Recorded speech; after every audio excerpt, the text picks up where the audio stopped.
Sudz Patron Pap, I'm the most. Yep. If he's the talker, I'm the host. Come on. We on the block like we on the post. Shaq. And it's another episode, so what that mean? Toast. Oh, yeah, we did that good. Now we did that one better, yes. There you go. Deal. Welcome to another episode of the Everyday Intellect podcast. I go by the name Sudz, and we are now tuned in for a great episode. And we got ourselves a special guest, Christy, in the building. How you doing, man?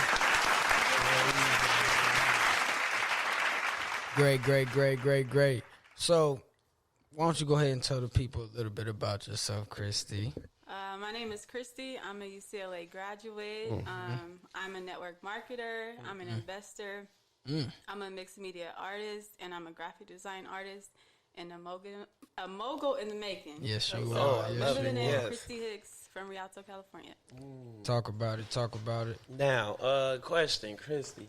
Everything that you just said, that you just told us right now, where did you get that stride from? Like, where did you get the ambition to do all this? My ambition came from just seeing my family members and how they acted and how they viewed life. So in my eyes as a kid, I'm walking around, I'm seeing adults complaining. And some of them, they weren't all adults, but to me they were. So teens to my older aunties and uncles. I'm seeing them complain about life, but not changing it. So it's you complaining you don't have enough money, but you're not looking for a better job, or you're not looking for a job at all, right?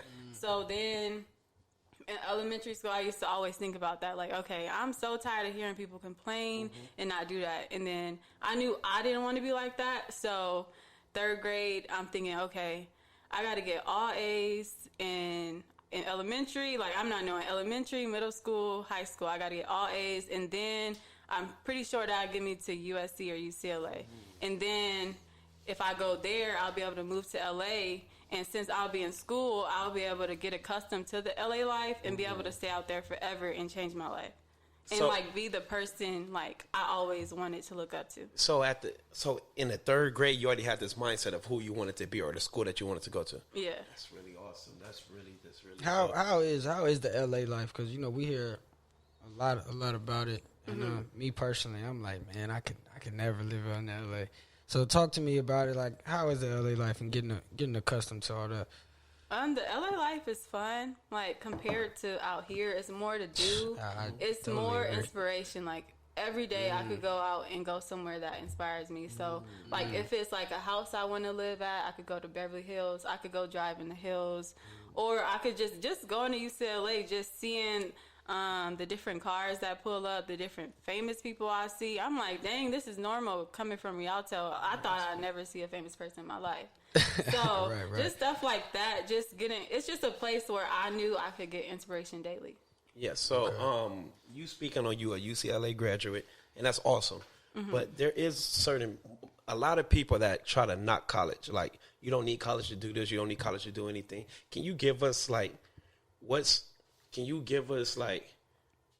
what helped you? What did college help you with to the person you are now?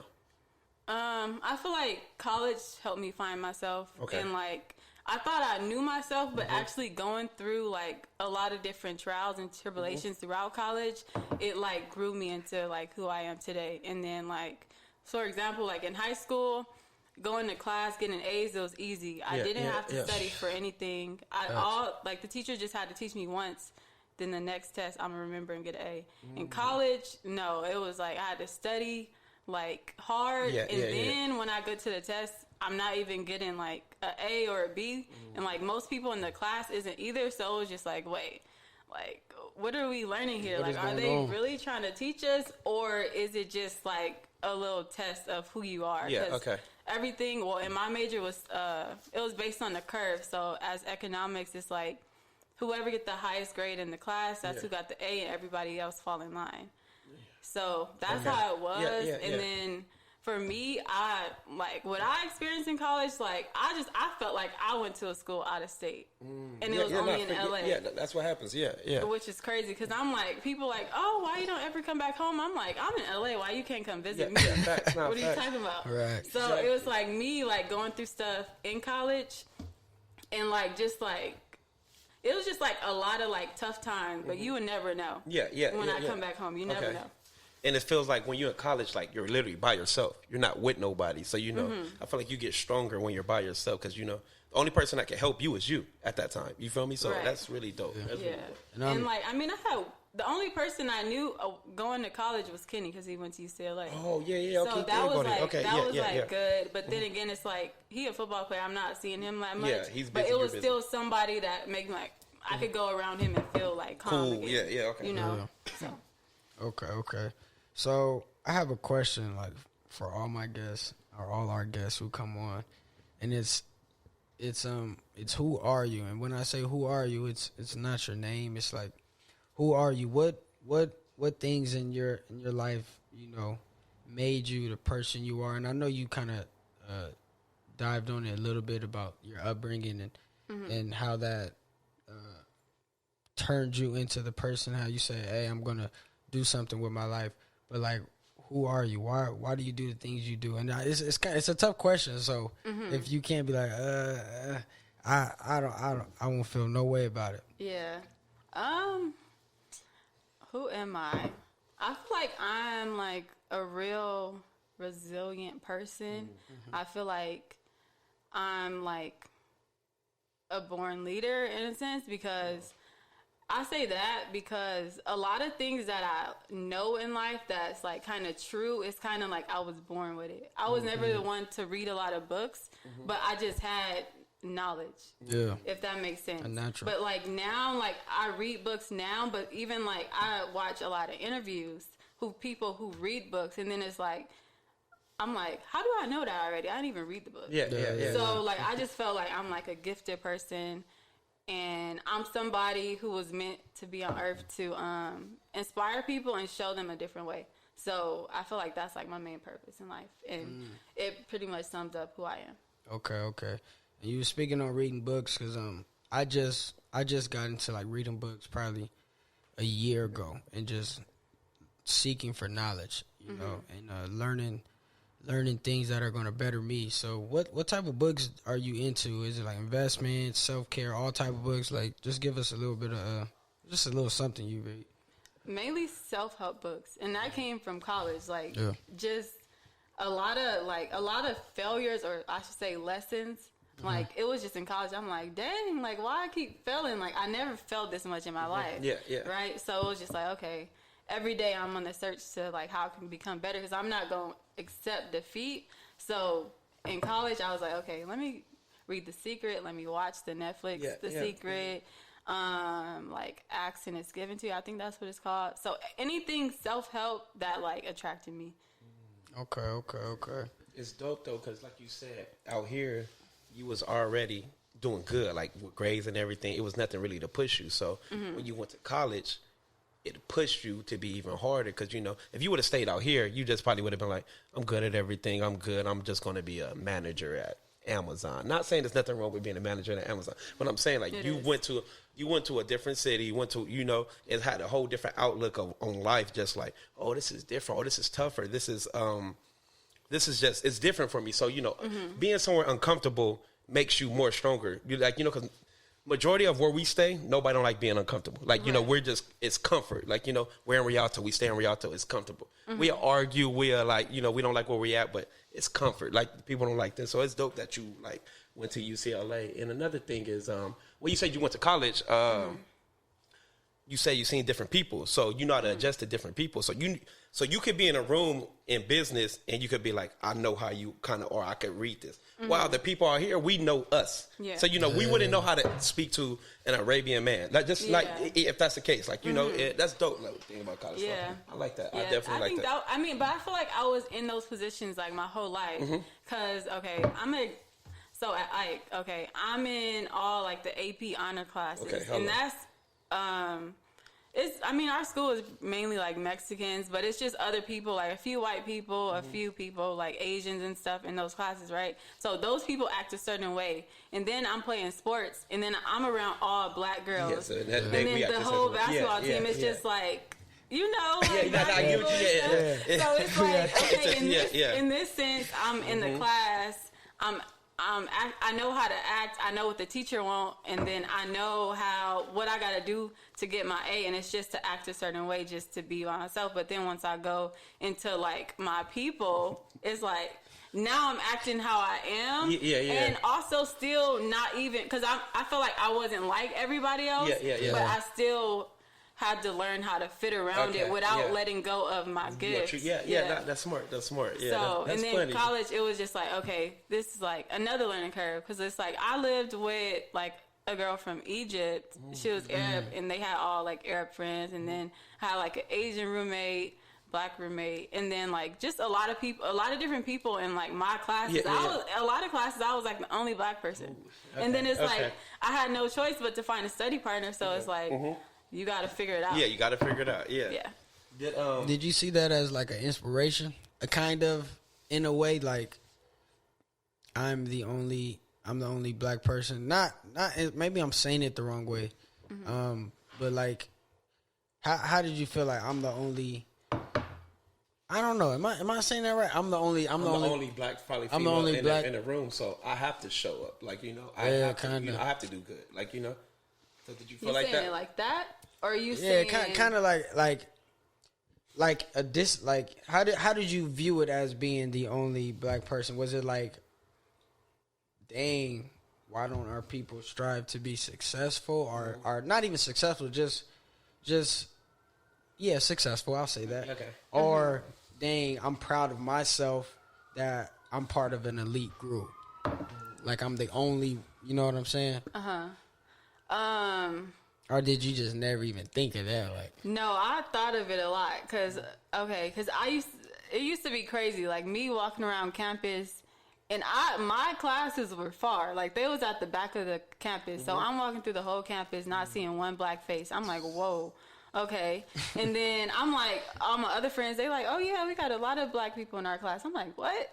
I'm the only Black person. And then like I started thinking because, but I didn't like witness this until I think it was my third year in college that I had Black people, but it was a Black course. It was an Afro M class, and it was all Black people in that class, and then athletes and everything. And then I was thinking like, why do they put all of the Black people into this one major, which was like called sociology? It was just an easy major, and I'm just like, okay, is it like y'all just trying to pass, or it's like it's just easy? Why aren't y'all challenging yourselves? Or it's like you already know you set up to fail type of thing. So it's like I don't think it's not like people trying to be successful. It's like they don't know how, and they don't have nobody telling them the way. What to do. Because it's like if the athletic people, they just care about the sport. So they putting all the Black people in the easiest classes. None of them about to be in economics class unless they came to the school and then walked on, So I felt like, I didn't ever felt like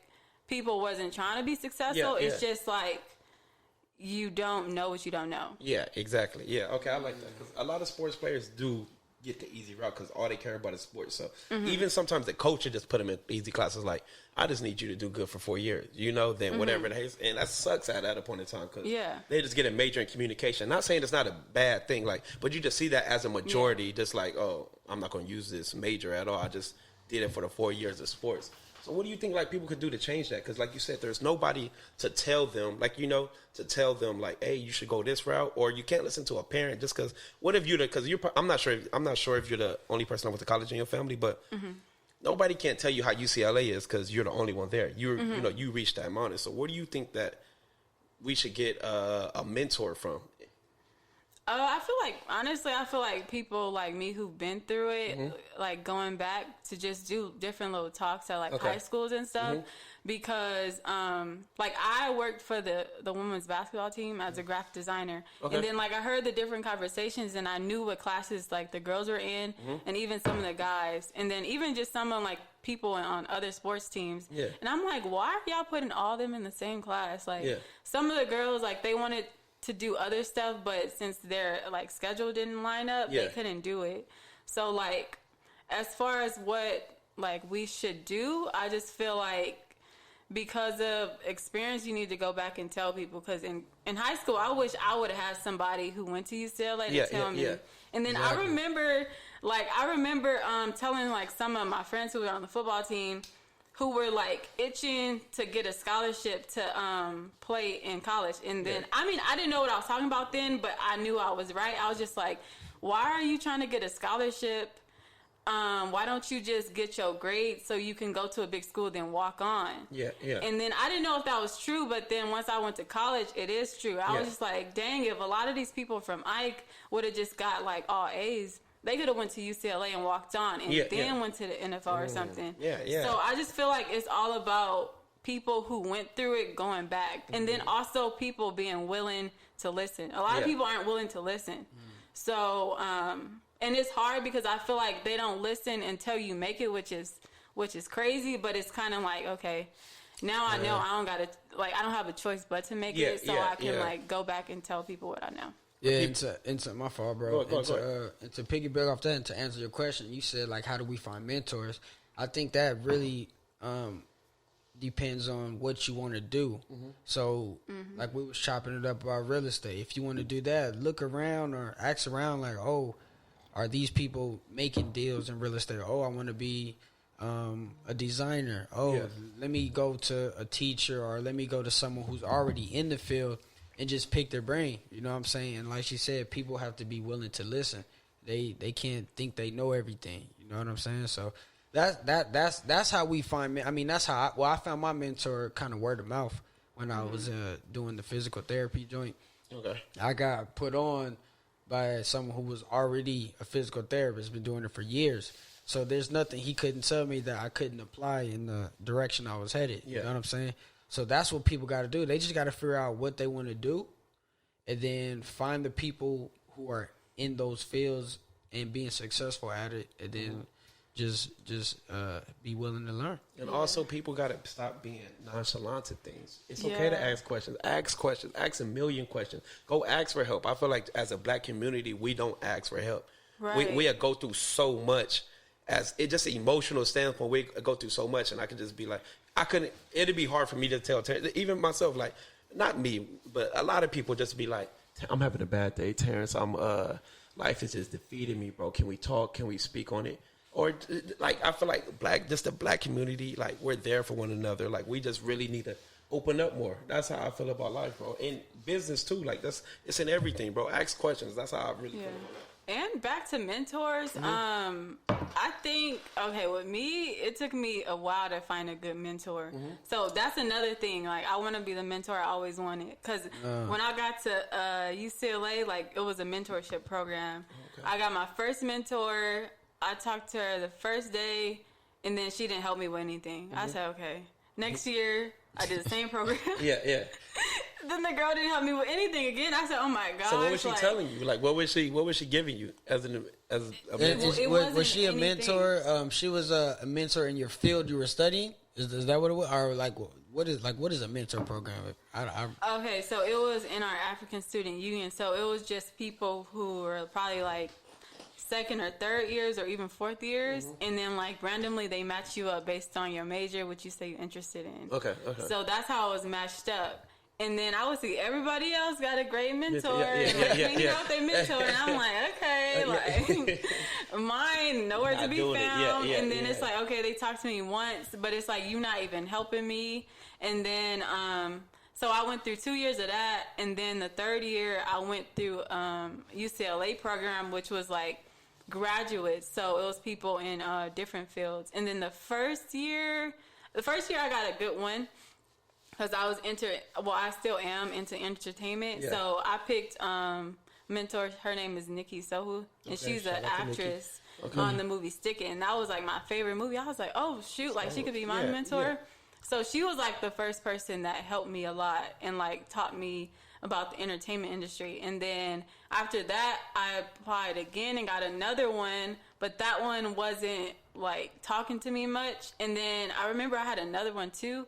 He responded to me once and then never responded again. I'm just like, why sign up for a program if you're not trying to help me? And then I feel like people, with mentorship, I feel like it's a hit or miss. People who never went through anything can't teach you nothing.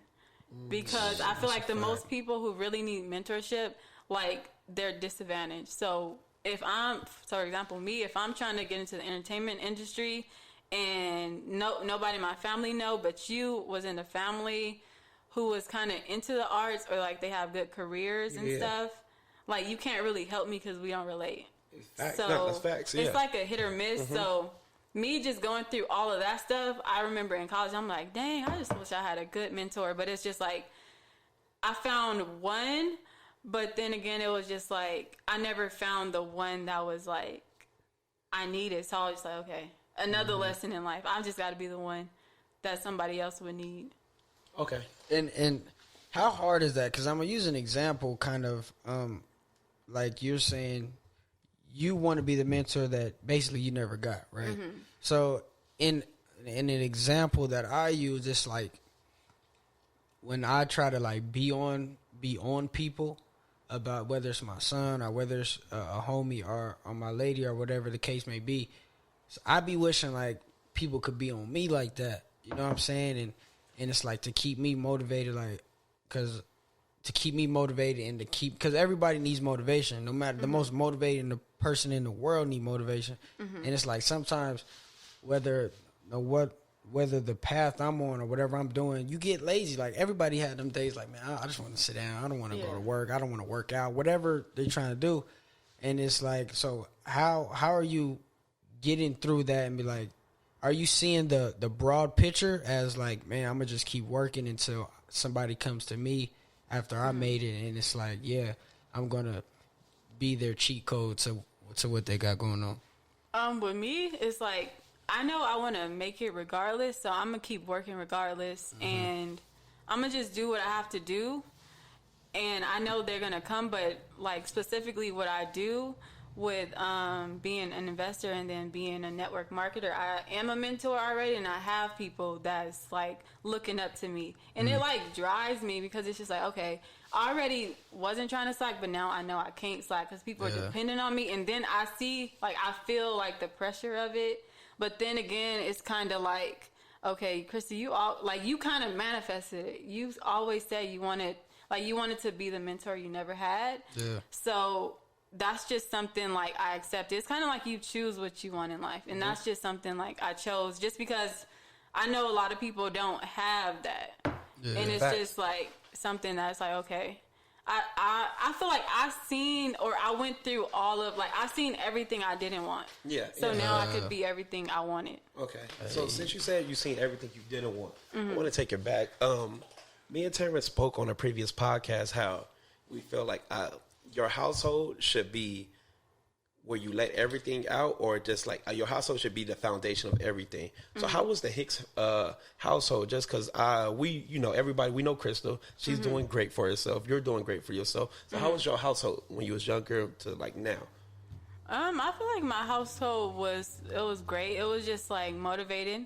I feel like my best motivator was my dad. Okay. And with people, like I feel like I try to like hide in that a lot because people, they just assume like dads don't do nothing. Yeah. So like that's like my main thing. It's just like, nah, like my dad was there. He was always around. He was like, he made it to like every game, and then he just knew stuff that was going on that like we didn't tell him. He just found out. Yeah. So that was like a person that told me like, okay, whatever you start, you can't quit. I was just like, I started basketball. I didn't like basketball. I just did it because Crystal did it. Yeah. So I was just like, I can't be around and not doing nothing. Like, I'm not about to be one of those girls who watching the girls and boys practice, you know?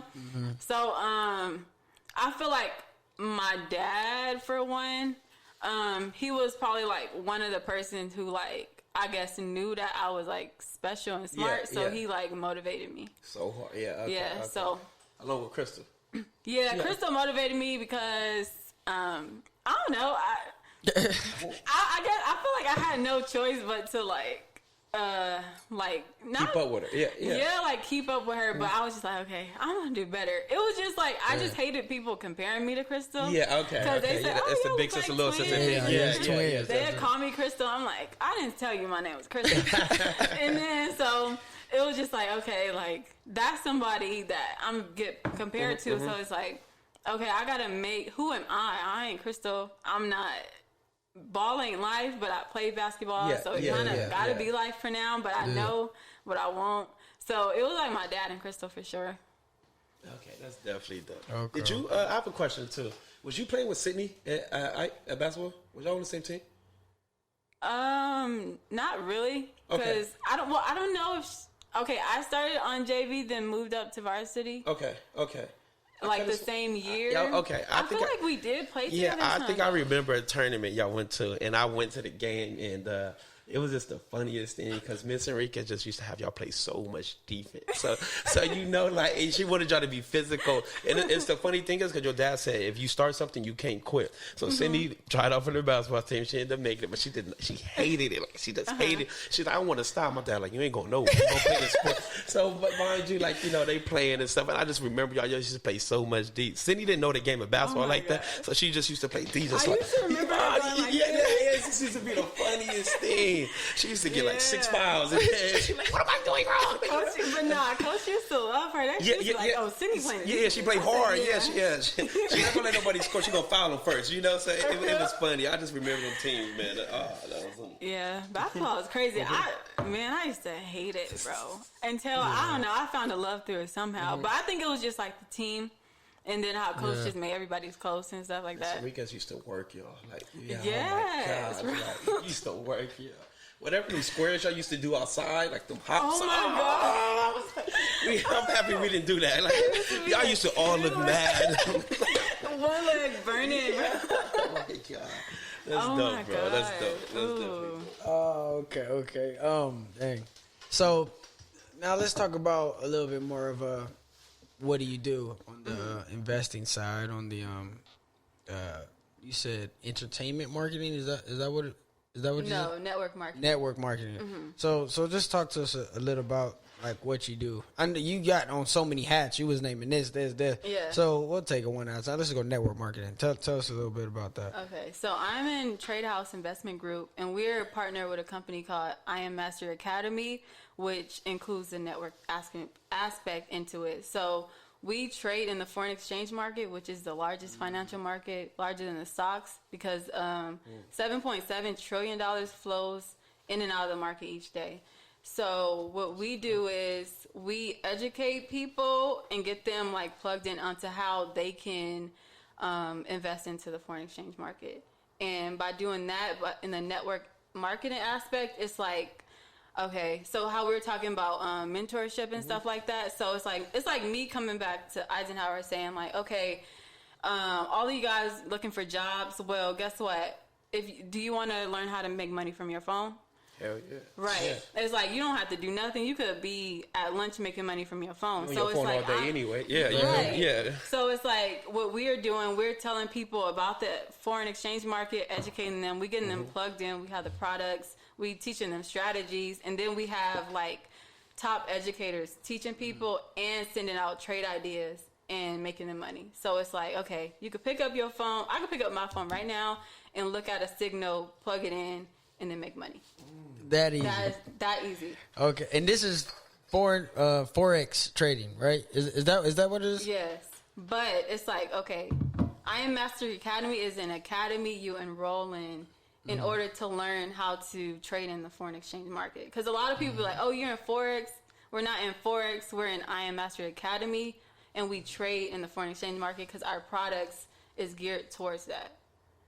Because a lot of people always say like, I hate those Forex people. Exactly. But it's just like, you mad at people making money from their phone? You must want to work the rest of your life. Yeah, they can't see bigger. And that's exactly what I was gonna say. Like, to all the people out there who's like, it's another Forex trader. Because I see it. I've never gotten a Forex. I had a homie who was in it, and he was in Forex. So maybe the actual Forex. So what you maybe do is probably similar and different at the same time. So what he did, he told me basically to make money you have to have a big team or something like that.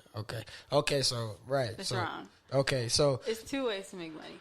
Okay, talk about it. Okay, so in the team aspect, that's the network marketing aspect. So it's like I'm building a team, and basically the company I Am Mastery Academy is paying me. So since I have a team right now, so I'm no longer paying to trade. They're paying me to trade and to teach people. So it's like it's a win-win. It's okay, The company is paying you, or the team you have under you? No, the company. I am Mastery Academy. So it's once you decide to be an independent business owner in the company, it's like they start paying you to teach others, and it's spreading the word. Mm-hmm. So it's like, okay, my rank right now is a platinum 600. So that's you getting 600 a month residually. And the compensation plan as of today, it goes up to 750,000 a month. So we have a person named Bryce Thompson. He's a chairman 750, and that means he's getting paid $750,000 a month. And tell me. Like, I can go through the ranks. Right, so and that's the top you can get, right? Right now, but because of the company's continuously growing, it's going to be more. Okay. How long has he been in Forex for? He started in 2017. Damn, so 4 years, 750. That's probably the quickest you could ever get to 750,000 in a month. 4 years. Yeah, a month. I'm thinking a year. Yeah. Okay. No, and then it's people in the company who started, and in a year they went to a rank called Chairman 100, and that's $100,000 a month. That's like 1 point something million a year. And that's not even including your trades. That's what that's just what the business gives you. That's why it's like it's two different ways to make money. So I need to get on this. Yes. Okay. So the ranks, I go through all the ranks. Yeah. Yeah. You said, can you go through all the ranks? I said I could. Oh, go ahead. Okay, yeah, speak your. The first rank is a platinum 150. That means you got 3 people in your business, and then the company is paying you $150 per month, and that's roughly $37.50 per week. So we get paid every Friday. Yeah. Okay. And then the next rank is platinum 600. That's $600 a month. And then the next rank is platinum 1000. Then it goes to platinum 2000, platinum 5000. Then chairman 10. Chairman 10 is $10,000 a month. Chairman 25 is $25,000 a month. Chairman 50 is $50,000 a month. Chairman 100 is $100,000 a month. Chairman 250 is $250,000 per month. And Chairman 500 is $500,000 a month, and then Chairman 750 is $750,000 a month. So, and those are getting paid monthly and residually. Some it's kind of over those numbers because we have bonus weeks as well. And that's only one side. That's network marketing side, and it's just like okay, like people like complain about our monthly subscription, and it's either $174 or $274 based on your package. A month? Huh? A month? Yeah. Okay. Yeah, but like when you break it down, it's not even much because once you start getting residuals, they're paying for your monthly and you getting more. And then you could just put like the extra money into your trading account. So it's like you're not really losing no type of money in this. And then I even like think about it compared to college. So UCLA tuition is roughly like $36,000 a year, and then if you out of state, it's $66,000. Yeah. So for 4 years of me going to UCLA, it's roughly like $144,000 for 4 years, and then if you out of state, it's like $288,000 for 4 years. But then, say if I did I Am Master Academy for 4 years, just paying the $174, $274 a month, it's either you spending $8,000 or $13,000 in 4 years. That's and crazy. Then the difference is coming out of UCLA, you're not even like they try to like make it projected like you gonna get a job out the right gate, making $100,000. No, like no, you're lucky if you get a job paying $50,000. And that's after coming from UCLA. And that's coming from UCLA. Yeah, that's the number one public university, and that's like a main thing that just it just like blew my mind after college. But I'll say that after. But like if you like join an I Am Mastery Academy, you can make that $50,000. It's like how much you work is how fast you're gonna move up in the ranks. So, like I said, we have a chairman who went from no rank to chairman 100 in 13 months. That means he became a millionaire in 13 months. That's crazy. And that's just from talking and spreading the message. Like I said, mentors. Like if I go back to Ike and tell everybody this, it's just like, yo, like okay, you don't got the grades, but you could join this and make bread fast. And then that's not counting trading. Like the trading is extra. So it's just like people don't realize it. It's just like I don't know. It blows my mind. When I first like joined, I thought when I joined, I thought like it was a no-brainer. Like I went to an event the guy, like, they was already, they was ranked, some people was, like, Platinum 5,000, some people was, like, Chairman 25s, and then I was like, dang, like, this should be easy, everybody should join, like, say everybody in Rialto just join. You know how many millionaires it would be? It could be, like, so many millionaires in, like, a month if everybody joined. And then, like, the people that I was at the event now they're millionaires, and that's, like, less than a year. That's and it's really crazy. That's life changing for real. Like it really is. Oh my God. So how do you progress up the status? Is it you got to bring people under you, or just the network aspect? How do you go up in rank? So it's like, okay, say me, I join first, and then I'm like, okay, Terrence Toriano, I got this great opportunity, I should join. That's 2 people. If you get 2 people under you, then you don't have to pay your monthly. So, like, you won't have a monthly no more. Yeah, so now you break even. Now you break. Okay. But then it's like, why stop there? So it's like, once you get your 3rd person, that's when you become a platinum leader. And then... That's what you are, right? Yeah. Okay. Right now. Okay. Chairwoman eventually. Like, before this year over. Oh, I love it. So, yeah. So, you get your first rank of Platinum 150. And those, like, 3 personal people you enrolled.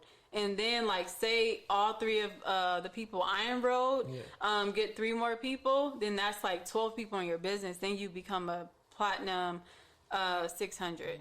So it's just, like, you don't have to enroll everybody personally. Yeah. Like, your team accounts for yours, too. Okay, and then it's, like, say, like, I enrolled Toriano, and then he just went crazy, and he enrolled a lot. He could outrank me.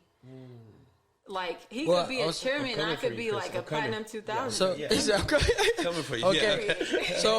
So now you said, like, if you put T on your team and he brings people under him, that doesn't build you up? No, it does, but it's like everybody has 3 different legs. So it's like he would be one of my legs. He could be like a strong leg, but if he got 3 strong legs, he can outrank me. So,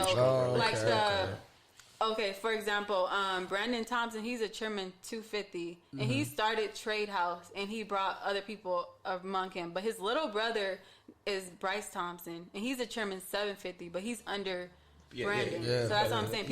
You can outrank somebody based on your work ethic. So it's all dependent on you and how much you, like, help people and to grow. So I got a question for you. How much time do you spend on Forex? Like, just working towards it? Like, everything you do. How much time do you spend throughout the day? For me, it's like my main priority, honestly. Yeah. So I'm like working like throughout the day. But it's like in the morning I could wake up, I could get all my calls to my team out the way. I could trade. So it just all depends. Like, I would say like 8 to 12 hours, but me, I'm really trying to like run it up. I'm really trying to run it up. So I'm like on this like 24/7, and it's easy. Like, it's so the trading part is so fast. Like, even if I know how to trade, but then there's other people sending me signals. I could just use their signals and make money, and then I could just go build the business, educating people. So it's like, for me, it's not really a job, because it's just like I could do it wherever. So Oh, that's dope. Okay, and then now as for the Forex, the actual Forex side of it. So tell me if I'm wrong. So I heard a little bit about it. So it's, let's say the American dollar is worth, it's dollars and coins too. It's the whole money market, right? It's not dollars and coins. It's just currencies. Like the U.S. dollar, the euro. Yeah, right. So compared to, right? Yeah. So it could be Euro versus the U.S. dollar. That'd be Euro USD. That's what it would be. And it'll say like the euro is worth 50 cents more or something like that. It won't say that, but it would. Yeah. So it'll say $1.50, $1. So you'll have, let's say, 1,000 US, and you'll say, "Oh, I think it's going to go up." And then you'll say, all right, I'm going to convert to euro, and then it'll boom up, and then you just made 50 cents per dollar. Is that how it works? I mean, that's kind of how it works, but then it's like, that's not how you see it, because you're doing it digitally. Like, say if like I had like 1,000 US dollars and I was trying to go to Europe, and then like the ratio was like, let me see, like 1 to 2.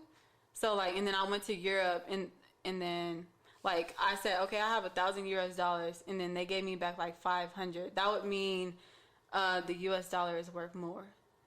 So it's like people, when they go to different countries, they're doing this like in person, but we're doing it on the phone.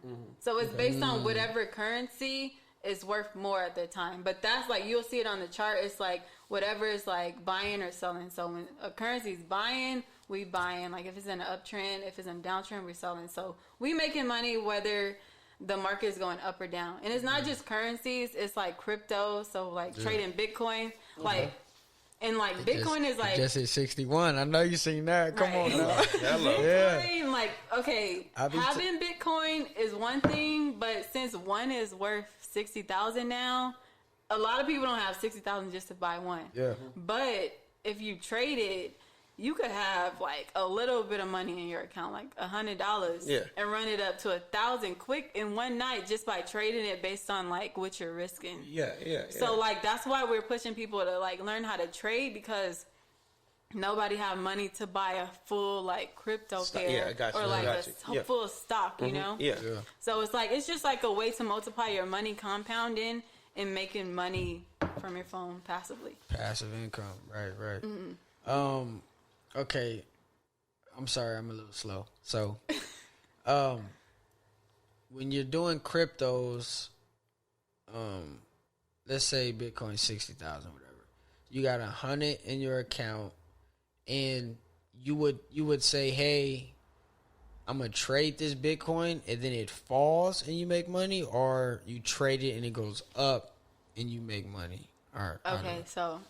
Okay, so we have a product. It's called the Swipe Coin Scalper, and this is like master educators are sending us these signals. They gonna they watch, like this is what they do. They just watch the cryptos, and one specific person, he just watched Bitcoin, right? So he analyzing the market from like years ago, and Bitcoin moves in a lot of trends. So it's gonna go to 60, but it's about to drop. It's gonna go straight down. So y'all got one dude that just watched Bitcoin, nothing else. Yeah, but like they do, like it's a lot of different educators, but one, like he really knows Bitcoin.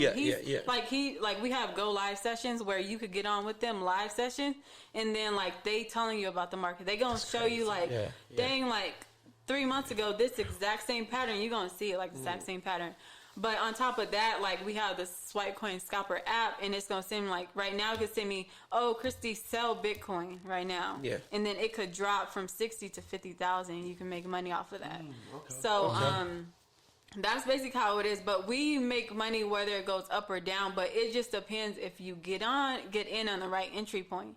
So that's why you got to be kind of plugged in and like aware of it at the same time. Because it's like, okay, you can make money, but you could lose money too. Yeah. But it's like you just got to know what you're risking. So we teach people about different lot sizes on everything. And that's basically how much you're risking per like dip in the market. Like per like, it's called a pip, but it's like a move in like the price of the market. So like 60, if it went to 50,000, it's like how much you're willing to risk, stuff like that. Yeah. So, I'm hearing a lot of pros, and that's awesome because I feel like it's a double win. Because you win from the market, and you also win from bringing people in. Yeah. Is there any con to this? Do you see anything that you don't like about this? I mean, the cons, it's just like, because I don't want it to seem like you can come in, you're going to win every time. Yeah.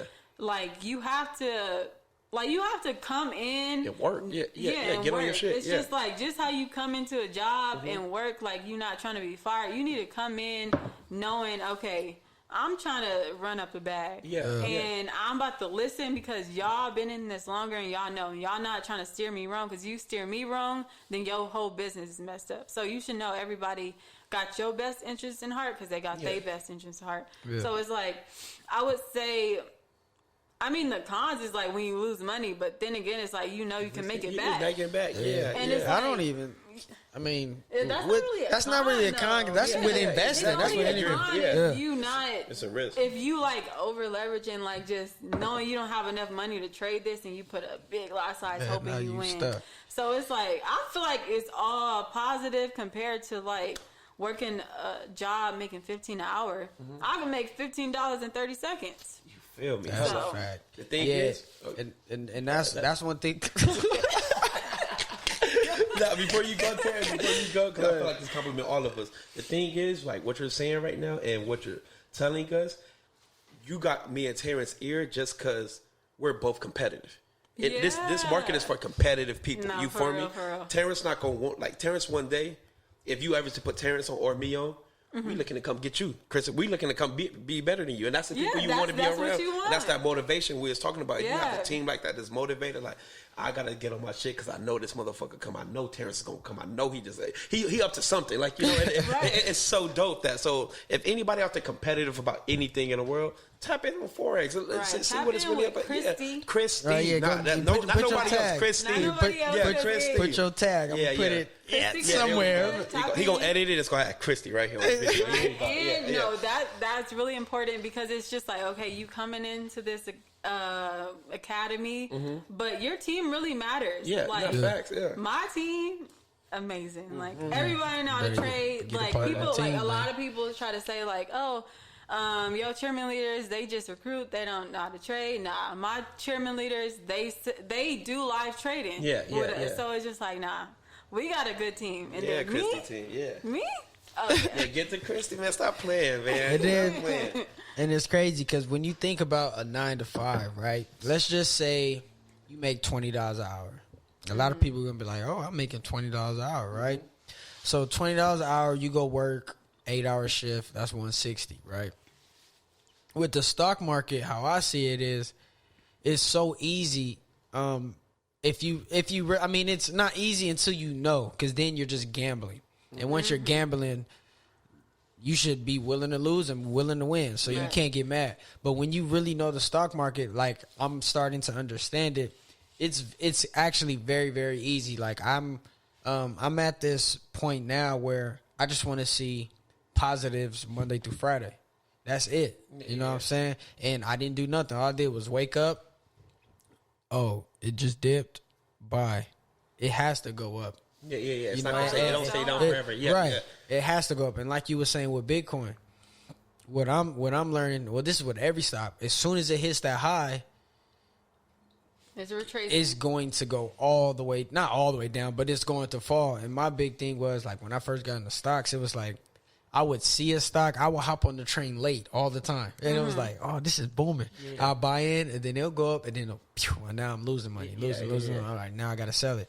But once you learn stocks, Forex, like she's telling you, it's passive income. Everybody wants to wake up and check their phone and say, "Oh, I just made $200 sleeping or $1,000." Yeah, that's big. You know what I'm saying? That's humongous. So, man, y'all need to tap in. Go ahead, tell them where they can find you again. My Instagram is Christy Krishana. DM me all the information on there. We having events in LA. Tap in with me. Y'all gonna make some money, man. Tap in, boxes man. down. Them boxes tough. Yeah, them boxes is tough. Yeah, like real back is hurting. Come on, baby, let's go. Make some money while we in bed. If you don't have a career, you should do this. Yeah, you should do this. Yeah, Right. Let's go. Okay, now let's dive into okay, so we handled the Forex. What else do you do? I'm sorry, you everywhere with it. I know you wearing. What else? What else is it?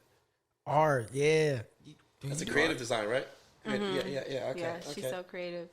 Okay. Right now, like I haven't been on it because once COVID started, it kind of messed up my thing. Yeah. And like I was really, like I guess launching as an official business, but I didn't want to launch, being that my stuff would probably take like a month to get to people. Okay.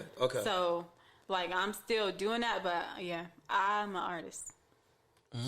Can you draw, or is it strictly like digital? You do it everything on like a. I do both, mainly like digital, but I feel like I'm not like the best artist. Like I'm not about to paint a whole face really good. But I'm like I just feel like that's why I call myself a creative, because I could manipulate something and you would think I drew the whole thing.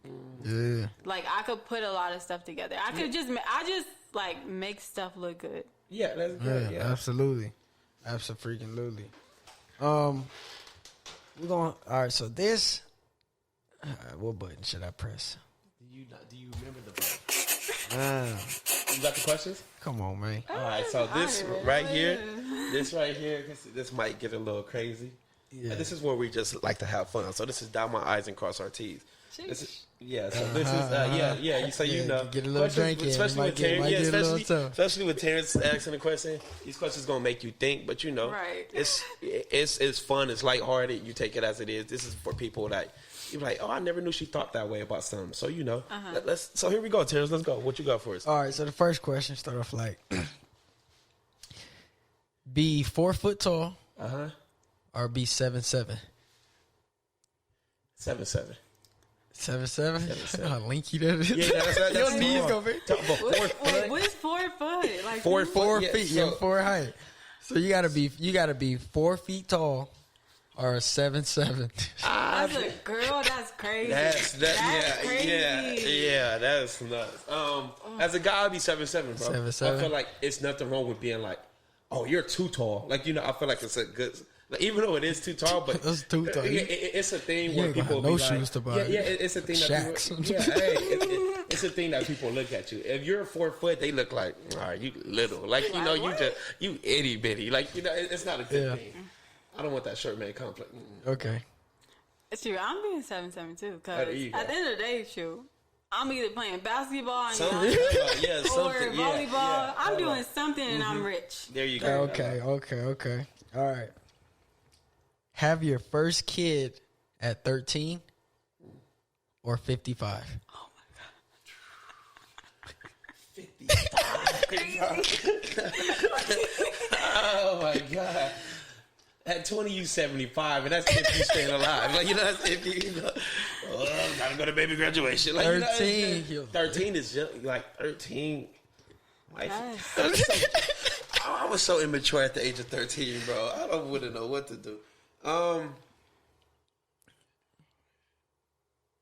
13, bro. You're 13? Only why I'm gonna say 13, Christy. Look, listen to me. Only why I can say 13 because I can always be in my kid life. If anything ever happened to me, probably get age hit by of a car 55, 65. at 14. Yeah, but you know, that's not what we thinking. Yeah, I got you know, at least I know I could be there. I don't never want to pass away knowing that my kid is 10. You know, even if I'm probably not as mature, I feel like with a baby, you get mature as long as your baby growing. Yeah. Like you get better as age comes. You feel me? Yeah. So even at at that young age, I'm probably not gonna be the best father, but one day I'm gonna get there. One day I'm gonna get there. You know, because at the end of the day, like life is not about you once you have a kid. That's how I kind of feel about certain situation. Like life is not about you once you have a kid. So I would be willing to like make sure I'm there instead of being 55 and. He trying to play this thing about, bro. This thing when he's 2 years old, he trying to run around at 55, bro. My back hurts. I feel like nowadays 55 ain't that old. No, it's not. Yeah, it's not. Oh, so you taking the 55? I'm taking the 55 because I believe I feel like you should live your life. At 13, you ain't like the parent. Your mom or dad is the parent. So it's you just got like a little brother, little sister.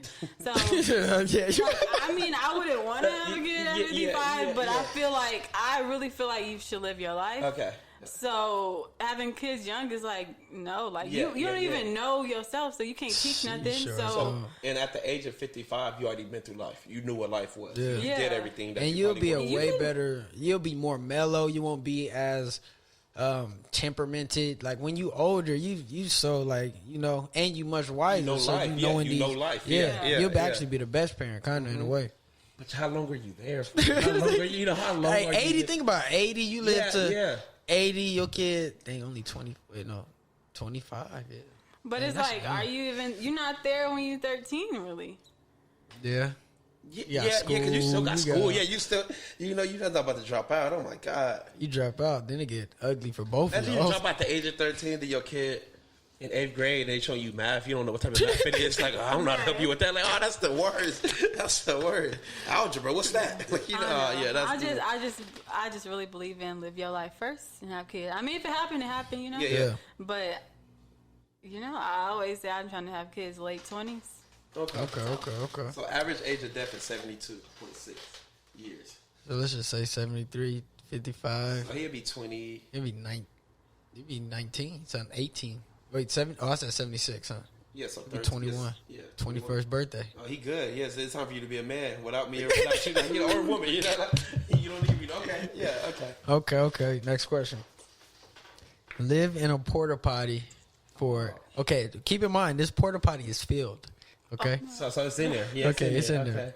Yeah, live in a porta potty for a day, Uh-huh. and every hour it rotates. So the porta potty just okay. or you stranded in the ocean for 2 days, in the middle of the ocean.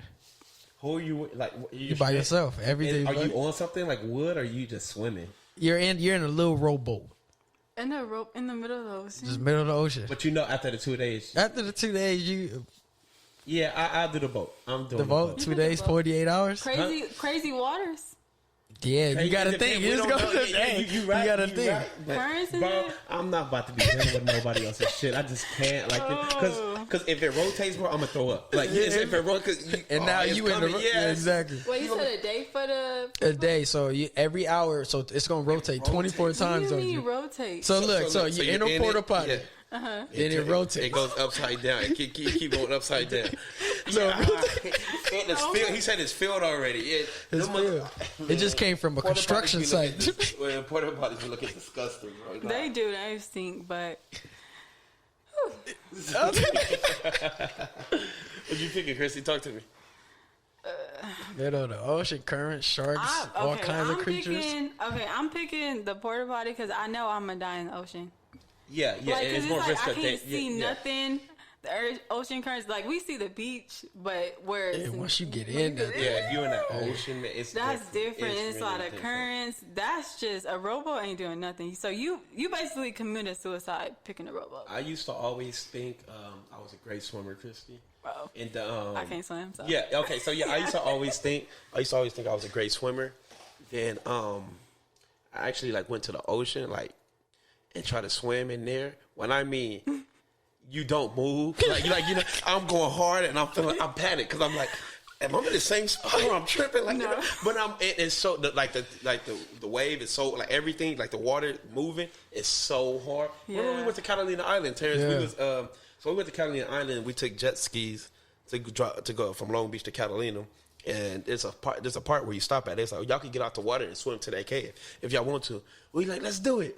keep in mind, the cave is like, it's like what, about two, it's not even as long as a football field. It's like 40 yards. If that. Yeah. So it wasn't If that far. So it we wasn't going, that far of a swim. So we're like, okay, we cool. swimming after.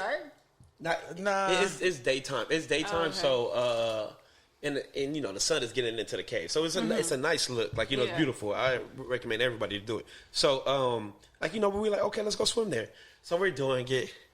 We're like, damn, we're not getting far. We're just not getting there. And by the time my arms is sore, and now it's like a panic swim. You can look at everybody's eyes. We're looking at each other like, I don't know if I'm gonna make this motherfucker. Like, I'm trying to feel like I'm trying to see if I could touch anything on the ground. Ain't nothing close to me. Yeah, so we got on life vests and the wetsuit. So we're not going to drown, but it's just like, you're just gonna stay there. Yeah, I'm sick of being in the water. I'm so sick of being in the water. Please take me back to my jet ski. But the ocean it's a different monster. It's really a different monster. I can't imagine. I was in a lake and I thought it was a lot of boats on it. I was like, we ain't moving. Yeah, I just held on to my sister friend like, okay, Yeah. I know I can't swim, but we got this life jacket on. Yeah. Oh my And god. I was like, yeah. my friends be like, you want to swim in the ocean? No, I'm gonna drown. I'm gonna die. No, Water is a different beast for sure. I'm not for doing sure. so what? So you taking porta potty? You still taking ocean? I'm still taking ocean. Ocean? All right. I got two more. All right, so you have two parents. So your parent is going to be absent for your life, or your parent's going to be in your life, but it's just a screw up, a terrible parent.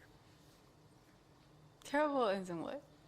A screw up, like Yes. he's don't know. have y'all seen Shameless? Shameless? He's a Frank. That's the father, right?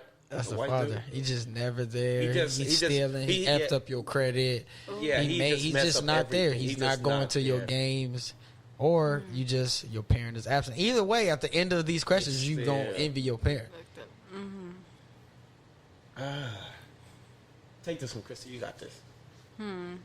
I don't know about the movie Shameless, honestly, Yeah.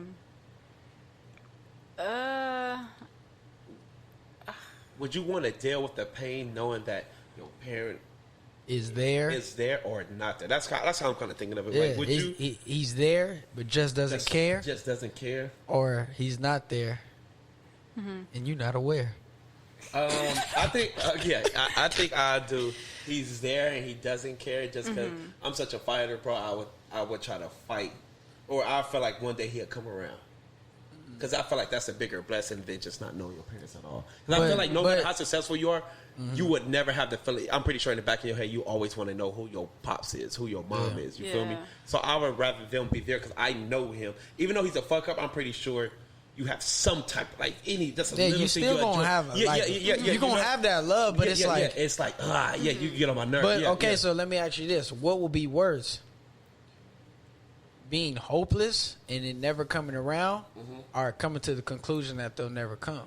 But we don't know that. That's the thing. No, we do. Well, so we don't know at the time, but now I'd rather risk pain just to one day hope. Keep some sense of, just one day hope. The love comes later. You feel me? Just one day, instead of like not knowing who my parents is at all. Like, not know, because like I said, you could be the most successful person there. You still want to know who your father. You still want to know, like,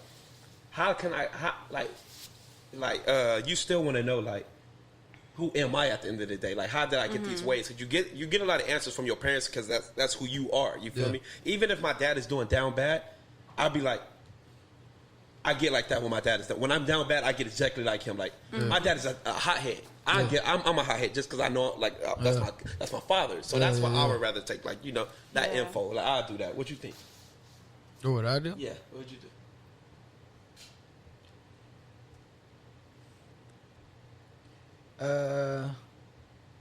I think I would take the screw up because it would teach me everything I don't want to be.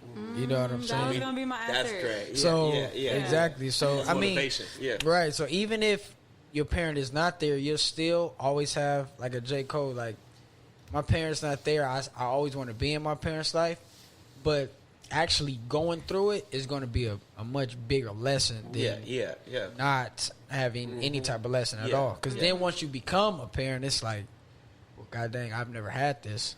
Right. So now it's all brand new. Be exactly what he was. Okay, I like that. Come on, Christy. Come on. I was gonna say the same thing. Because it's just like I'd rather learn from what not to do. Well, I mean, that's how I grew up, honestly. Facts. So it's just like rather than just wondering.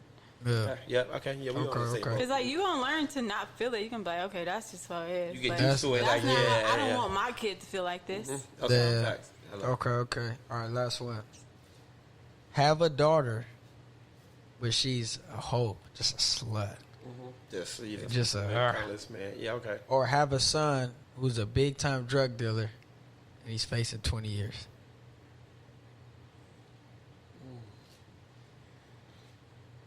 Face it 20. I feel like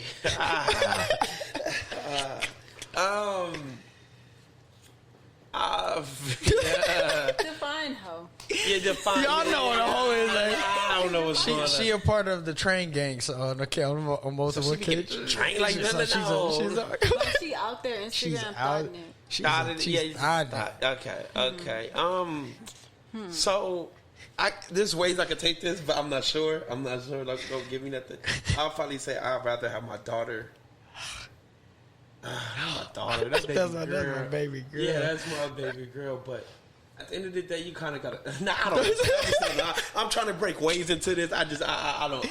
You gotta pick one, okay, man. So I think I would do daughter just cause I don't never want nobody in a prison cell, bro. Like I feel like that's not freedom. If you don't have freedom in life, bro, you're damn near dead in the inside. You feel me? So I think I would have my daughter do things.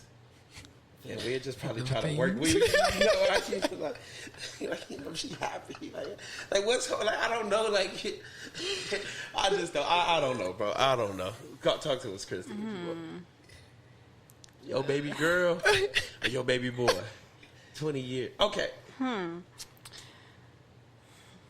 I don't agree with y'all at all. Like at all. But that was just from college, honestly. You don't agree with who? Joe. Okay. Hey. But it's like y'all gonna do your daughter like that? Come on. I'm not saying I'm doing the daughter. I'm trying to think because I had a question I kind of forgot. But Ho, jail. Yeah. They both tough. I mean, Okay, I have a different. okay. I need more explanation. Like, what is ho? Like, what is ho? Do you want me to get vulgar? Yeah, like, let us know. Yeah, I it's need like, detail. What my baby girl doing? Guys be saying hoes ain't. Yeah, and you know. Yeah, No, I mean not Like, the. what you saying as a hoe? But like So- on Pomona, like you know, on E Street, like Nah, she's not. OnlyFans? She's not. She's not a prostitute. Nah, She just had. she's not a multiple prostitute. Okay. She's just easy. She's super easy. I mean, let me paint a picture real quick. Lost her virginity at 11 years old. Why 11? Jesus Christ. 11? Who loses their virginity? Like, oh my God. Yeah. She just been turned out. You know, okay. she Ever been part of since. the. Okay. So you've been trying to work with her. Been part of the train gang. She So I switched my answer, bro. I think I go son. Talk to me. Why I go son?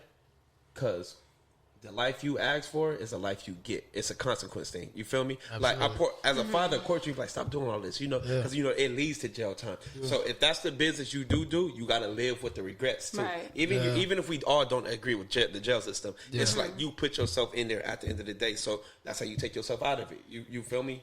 Yeah, you made that choice. You made that choice. That's you know you reap what you sow. You know, and that's just how I take that. So I probably go son. You go. Yeah, okay, there you go. Okay, here you go. I agree. Yeah, he be having my daughter just like. I don't mean he gonna get 20. Yeah, definitely. Nah, he getting 20. But nah, he not getting 20. You're at 19 and a half. Nah, you know. He can get 2. She Forex majors. They probably got some good lawyers in there, man. Right, They break that down. You know, hello. Forex, Yeah, hello. You know. Lawyers, okay. No jail time. They definitely got people. Connects. Probation. You know. It definitely costs. All your friends millionaires. Yeah, come on, talk to me. Man. Hey. So that was our segment. Cross my T's, down my I's, man. And it was a good one. It was a real good That was really fun. Nah, that was definitely fun. That was a crazy question. Okay. Let's dip into something. I know you want to talk about this, about your mindset. And how talk about your mindset before we even start. I know you're, strong-willed, never give up. And just before we get into that, just a little thing you were saying previous. I'm kind of, when you was talking about your upbringing, it's like, dang, I'm kind of going through that stage right now. You know what I'm saying? And it's like, I came to the realization probably like 4 or 5 years ago that anything in life, one, is supposed to happen, and it's either happening because of not listening or the consequences of your actions, or simply just life. You know what I'm saying? So talk to us about your mindset and how you like persist on things. I feel like the best teacher in life, I mean, it's cliche, but it's like lessons for me, honestly, because it's just like, okay, I'm learning everything, and I'm knocked down, but I started at the bottom, so the only way is up. So it's just like, okay, I'm learning. I'd rather learn now while I'm at, like, I would, not the bottom, but I'm just say the bottom because that's where you started, rather than to go up and then learn all these hard lessons and then fall down, you know? So with my mindset, it's just like, okay, like 2019 was like the worst year for me. Like that was I finished college like the end of 2018, and then everybody thinking since I went to UCLA, #1 school that year, and the next year, it's just like, oh, you could get any job. I'm like, it's not work like that. Yeah, it don't work. So it's just like, it was like a 6-month period. Like I couldn't get hired for nothing. Like when I say nothing, not even like Best Buy. They said, oh, nah, you went to UCLA, you gonna leave. You can't get hired here. Word, yeah, like stuff like that. You can't get hired. I couldn't get hired for easy jobs. And then I used to be like, dang, do I need to take this off of my resume or something? But what? I'm sorry. What was your major? I know you said everything you're doing, but what did you actually go and major in? Okay, so my first 3 years, it's just crazy. Okay, my first 3 years, I studied business economics. And then the most craziest, I think this is probably like the most craziest part for me, my 4th year, okay, it was the summer. So I was doing some economics classes where like I had to get these grades to like continue in the major. And I used to go to the counselor every day because I'm telling you, it was hard. Everybody getting 20% on the test. I'm like, no cap. I'm like, everybody. So I asked her, I was just like, oh, before I take this test, or before, like, I know I have this many days to, like, end the class, like, I could just, like, I forgot what it's called. Dropout. It's not called dropout, but it's whatever. You just drop the class. Drop the class. Or whatever. Should I drop it, or should I just wait to see what grade? Like, would I be able to still continue in the major? She told me yes, and I went to her like every day in summer school. I went to her, and like it was her and this other lady, and she was like, "Oh yeah, like you will still be able to continue in the major even if you get like a D." Okay. And so I believed her, and then I got a D on the test. I said, "Oh my gosh!" So I was just like, "Okay, let me go to her tomorrow." Yeah. I was just like, so I can still continue in the major, right? Because I told me yesterday. She's like, "No." I said, what? Yeah. I said, like, I was just like, what? Like, I went to you every day, and I clearly said, like, I feel like I don't know the stuff this good. I feel like it's going to be hard. It was instant anger. Like, when she told you no. It was like anger, like embarrassment, like all that. And then I was like, okay, fuck. So, I was just like, dang, what I'm going to do? Like, it's about to be my 4th year. Like, what do I do? So it's just like I had to pick from different majors. It was like, do I pick a better major, but I'm gonna have to stay for another whole year, or do I just finish because I don't like any of these majors? Like they're not help me. So like in like a week span, I was just like, okay, I'm gonna just pick this major. So I did gender studies, and then I was able to like come into like my first week to declare that major, and I finished it. Okay. And then I also like minored in film. So film was like the best one, but it was just like a minor, so it was kind of theory. Like I only did one film project. Everything else was just like people in the industry coming to talk to us, or just little stuff like that was easy. But that was like the most mind blowing thing. I was just like, I studied economics for 3 years and then got a major in this. Like that was the craziest thing that happened to me. I always thought I should be on TV. You know what I'm saying? Like, you know what I'm saying? Like, what's the word I'm looking for? Pursue my actorly duties. You know what I'm saying? Like, so yeah, we gotta chop it up. You know, your people talk to my people. You know what I'm saying? I got a question for you. Let him be goofy. Was there nights that you were so overwhelmed that you cried? Not nights. Not nights? Not nights, no. Okay. Oh, there's days. Yeah, but not days. Okay. It's crazy. It's gonna sound like so crazy. But in college, no. In college, I never cried. Okay. Not like it didn't matter how hard it got. I never cried. But like after college, when I was going through the period of like being unemployed, and then I was like, okay, going into UCLA, I already knew it was gonna be hard to get into like entertainment creatively or fashion. But like, I guess I didn't know what it was gonna like take. So it was just like once I graduated, and I was just like, dang, I did all these free internships, like free, and then like I met all these people. I networked with so many people, and then like I just worked so hard. Like I met so many people. I'm just like, dang, nobody helping me, and I was just like, dang, I still can't get like a job. Being that I went to the #1 university, and then I can get a job with interviewing with UCLA people, and they tell me like the alumni help alumni. I was just like, dang. So it was like 6-month period. I'm just like, okay, that's crazy. It's just like I applied to over like 300 jobs.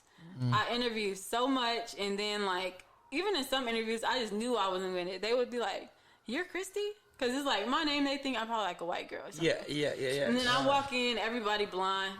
I'm like, gosh. You got a blue-eyed blind. Yeah, okay. So, like, that was, like, a crazy thing. And then, on top of that, like, the crying part, it was just, like, me, like, that whole 6-month period, I was just like, okay. Every day, it's just like, okay, let me try to figure out. Because it's just like, my main thing was just like, okay, I can't move back to Rialto because the environment is everything.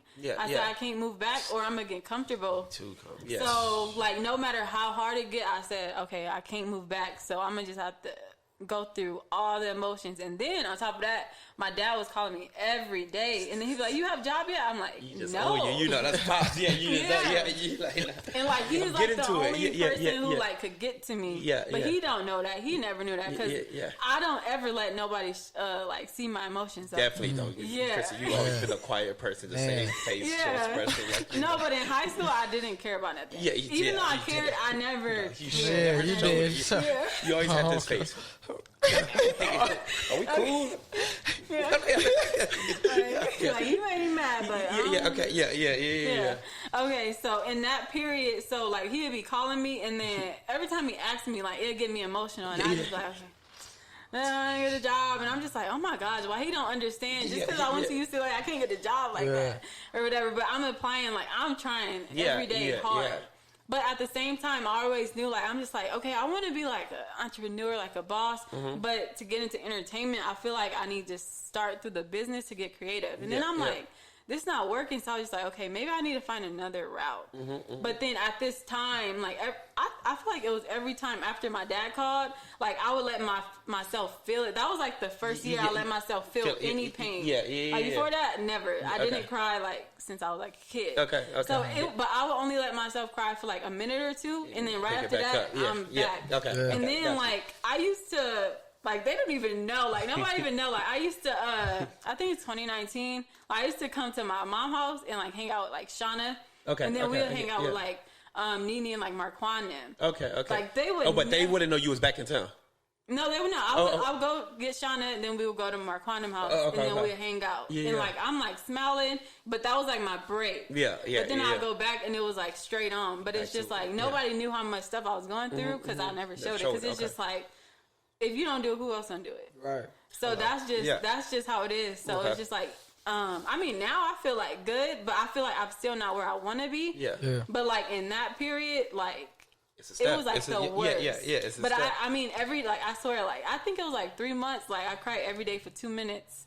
And then after that, you wouldn't know. Back up. Like nobody would know. It's crazy. It's, where I was getting at, like I feel like it's okay to cry. It's because I feel like you let it all out, you wipe it, then like you said, you're back to business and make you even stronger. And it's crazy too, the stigma of just because you went to UCLA and you graduated, we automatically think it's success. Because like, especially like you're the only person that's been there, so we don't know. But as like, if you told me you went to UCLA and you graduated, I'm like, oh, so what are you doing? You must be doing great things. And you know, just like your pops think that, just like probably Terrence think that, we're all like, oh, she graduated from UCLA, she's gonna be successful. And it's probably still hard out there. The life is still life, so that's just right. And no, but you know what? I don't know if this is like right. I'm still trying to figure it out. Maybe y'all could have like a insight on this, because like how I said, like in high school, I never let out my emotions, but I felt like I accomplished every goal because of that, and like I didn't care. Like even though people like say little stuff, like at the end of the day, I knew my goal was to go to USC or UCLA.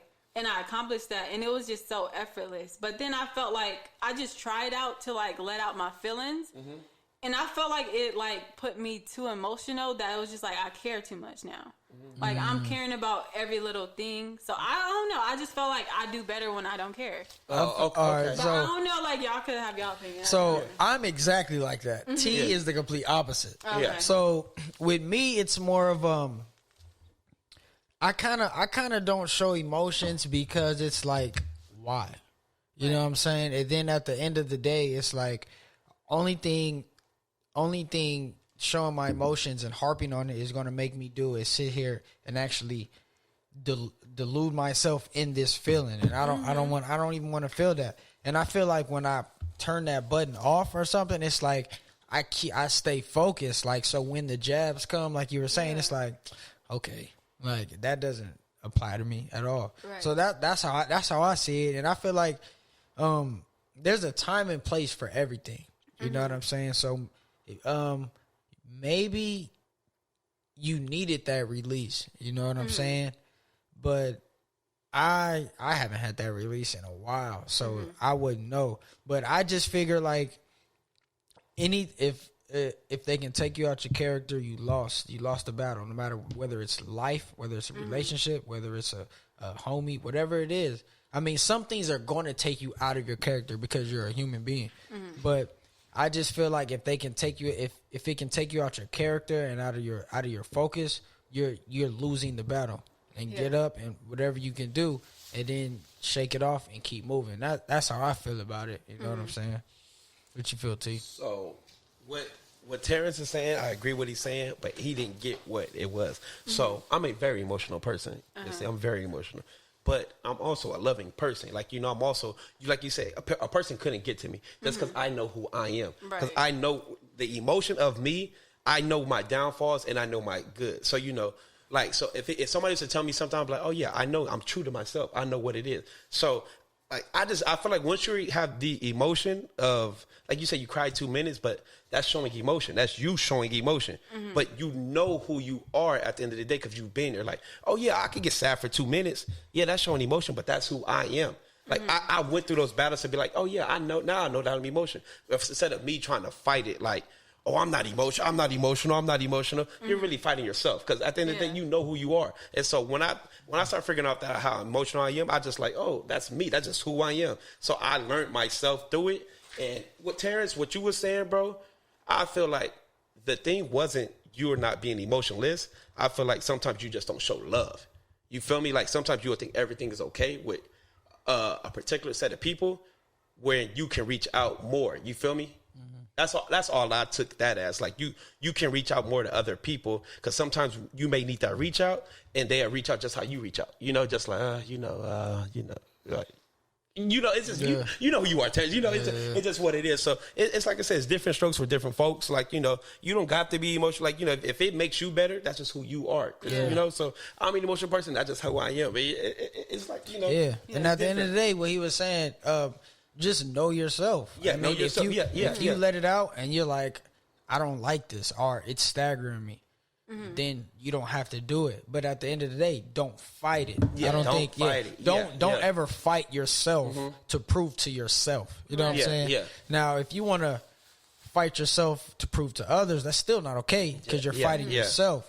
But when you're in the confines of your own space, like, before this, I don't think anybody knew you cried. Your pops did, or you probably let it out on the phone or something. No. But nobody. Yeah, right. So nobody knew that but you. So just know yourself and know how what works for you. Yeah. You know what I'm saying? Like what works for me, and I know how he was saying what works for me is just rubbing it off. Like, all right, cool. And then once I may dwell for like a second, but I won't let it out. It's more with me. It's more of a thinking thing. It's not really more of a display of emotion. Yeah. Like I handle emotions in the mind. You know what I'm saying? So that's kind of how I do it. So like he was saying, however you decide to handle it. Yeah. Just handle it because it's you at the end of the day. I feel like it's more transferring energy. So with Terrence, it's if something makes him upset, Terrence know how to bottle it and turn it into a drive. You feel me? And he could turn it like that. He could hold it for a long time and turn it into a drive where it makes him prosper. With me, it'd be like it'd make me feel some type of way. I sit down and think about it, probably be mad for that whole day, just get it out my system, get it out of my system, then get back to normal, then I'm still working on myself. You feel me? He can transfer it into a way where he can make it into a humbling feeling and it make him better. For me, it'll probably take me time just to break everything down just to get to myself, whatever. Then boom, I'm back to my purpose too. So it's just how you take it, however you take it. Yeah, I feel like me, I just let people, okay, you said that, okay, whatever. And then later I might think about it, but then now, just being around so many different people, I noticed that people, they only talk down because they're inadequate in what you're doing. For example, y'all doing this podcast, I don't know if people tell y'all, but I'm pretty sure people oh, they doing that podcast, they in the garage, they ain't doing nothing, but it's just because they don't even have the drive, the strength, or the courage to even do something that's not normal for people out here, you know? Yeah. So that's what I just noticed. Every time somebody talk down on you, it's just because they jealous that they don't have the courage to do nothing. They just accepting what life gives them. You say they think the norm is a warehouse. They think the norm is this. They think the norm is Forex. What is Forex? Because I've heard slander from Forex, and I don't know nothing about it, but I just heard it around social media don't be a Forex person. And I'm Yeah. like, what's the slander of a Forex? And I'm like, well, no, like, what do they do to y'all? Yeah, what do they do to you? Exactly. You know? If you don't fuck with it, cool. Don't fuck with it. It's not for you. Then just let them do them. But let them get you money don't gotta and be peace. like y'all frauds. Like, No, man, come on, yeah, don't that's do like that. Another thing, even like with like like how you said like energy frequency, like that was like another thing for me. Like I had like in December, I was like, okay, let me like stay off Twitter for a little bit because it's just like people. It's just like me taking in people's thoughts all day, and then I would see people that like I know say like, oh, I hate people who talk about Forex all day. I hate them Forex people. I'm like, oh, so you hate people who trying to better themselves because it's just like at the end of the day, because I'm saying network marketing, it's like I'm promoting my business. If you have a business, any business, the podcast, a boutique, you selling shoes, hair, you need to talk about it every day or people won't buy it. Like you buy into rappers because they post about themselves. Like they are rappers, so everything about them is rapping. And it's just like y'all mad because people trying to get rich. And like that says a lot about people when like the stuff you get mad about, because like in 2019 how I said like that was just like a terrible year for me.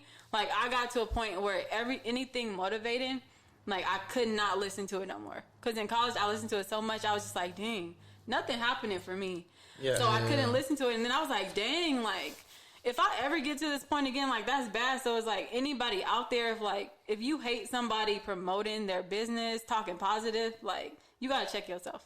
Absolutely. What they don't know, they don't do, and it's just really just so silly. It's silly. Man. And one thing I will say, which is extreme, it's way easier to say than to actually do. You just gotta really not care what people say. Right. You know what I'm saying? Just screw it. I mean, people, and the easiest way I can say is, life is about opinions. You like tomatoes, I don't. Am I going to crucify you because you like tomatoes? Right. You know what I'm saying? So, and that goes with every aspect of life. Opinions make the world go round. Opinions give us a president. Opinions give the best rapper. You know what I'm saying? So opinions is all like when we even with this podcast, when we do it and we got like a great clip or we got something and it get 6 likes or something, it's like, okay, cool. Right. You know what I'm saying? Everybody has to start from somewhere. But best believe, when you in that penthouse in Beverly Hills, oh, I want to boom, boom, boom. I always knew y'all could do it, Terrence.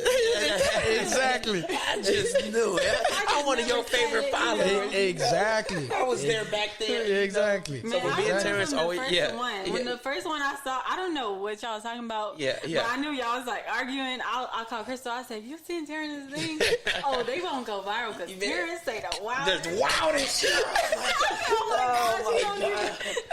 He don't see nothing, but I hope he just keeps saying stuff because like I watch like podcasts a lot. But I gotta watch him on YouTube because I need to see the facial. You need to see, exactly. So I'm like, okay, Terrence gonna say something.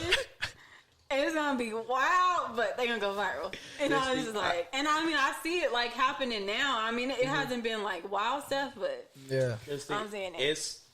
I think my job is very underestimated just because sometimes I don't want to come in. Like sometimes Terrence will just be like, there'll be a couple like takes a half, and I'll just be like, oh my god, like you can't think this way. But you know, it be them type of people that makes it, bro. So I was like, we can never tell Terrence to stop being Terrence, but Terrence is, you know, there's only one fucking Terrence. Man, you know, it's so draining. But yeah, that's exactly what it is, man. That's exactly what it is. Just be you through the process, man. It's gonna come, bro. It's gonna come. Definitely. Just like everybody business. If you got a business, keep on applying pressure. You gonna have them days where shit ain't hitting. You just gotta keep going. Right. Just keep going. But write this motherfucker out because it's gonna go. Time gonna pass anyway. Exactly. Just like you were saying, stopping is just gonna deter your process. You started, so you're already ahead of where you were. Just keep on going. Right. And it's crazy that like with the podcast, you know, everybody has doubts and everything. So we was doing it and it was fun. And there was sometimes I had doubts, but bringing on people like you, C-Cut, my brother Mig, Darrell, it's like we all have this vision. Like, you know, you're doing something completely different than us, but the goal is to go up, you know? So it's like when we see, like when we bring you on here, like I don't know if you know this, but it's an honor for you to be here just because the stuff you talk about, it's going to trickle in my head. Like, damn, tomorrow I got to push. Like, Christy pushing, like, even like I said, even if it's not in the same field, it's like, it's dope to have people thinking the same mindset, Right. Like, that's why I want everybody to be in that table, everybody to be in a room that has a mindset to push. Just because it's not so much motivation in Rialto just because everybody's doing the same thing. You feel me? But there is, you can handpick a couple people and you put them in a room, you like, oh, we can do something. IE is more than just, what IE is, a gangbanger or whatever the case may be. It's way more than that. So, and that's like something that even drive me to do this, because it's just like, okay, I joined this thing. I don't know what to expect, but I seen that comp plan. I said, oh yeah, because like I made a post. I was just like, everybody like idolize rappers and like athletes. Yeah.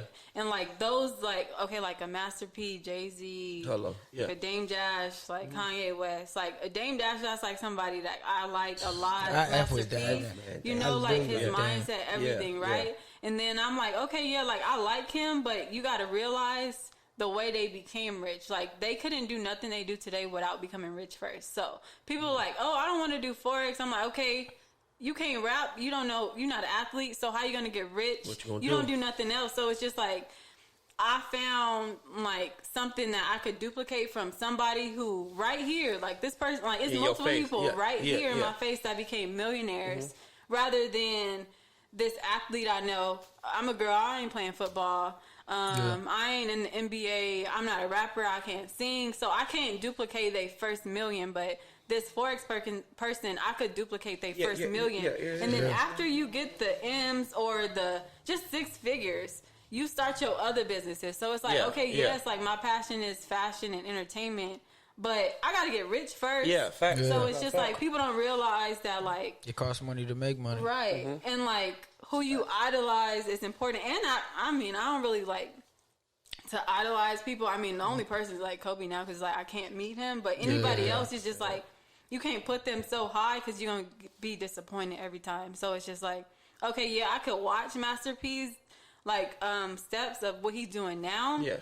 But you got to remember, like, these people got rich off of talent that you don't have. That's crazy. That's crazy that the people you name, because I don't know a lot of women who is naming them for it. Dame Dash. A lot of women don't even probably know who Dame Dash is. Dame Dash, it's the interview. It's the interview she was Exactly. Dame Dash, Jay-Z. I watch him every day. Like I was watching him before today. Like it's just. He has a way. Just, like, his aura is crazy. To, like, my dad. Like it goes back. Everything goes back to my dad because it's just like I feel like.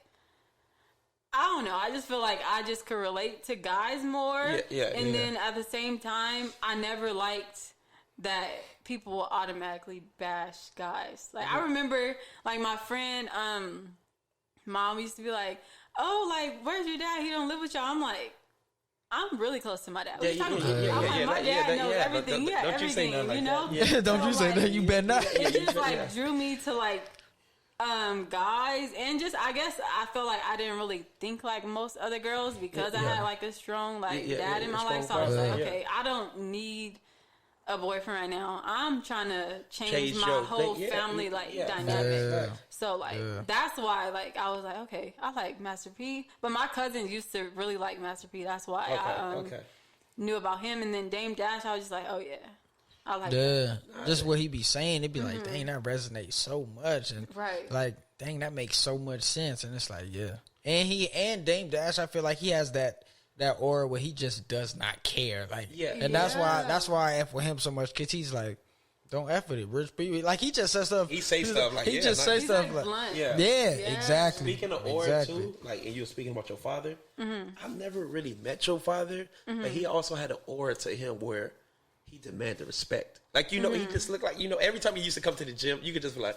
oh, there go their father. You just know, like, you know what I'm saying? Just demand the respect. So, your pops was always cool. Yeah, he was always at the games. He wasn't missing games. He was there for his girl. So that's dope. That's definitely dope. Yeah. I have one more question. Well, 2 more questions before we chop it up. I know you're very business savvy as we come to talk, and I see what you're doing out here.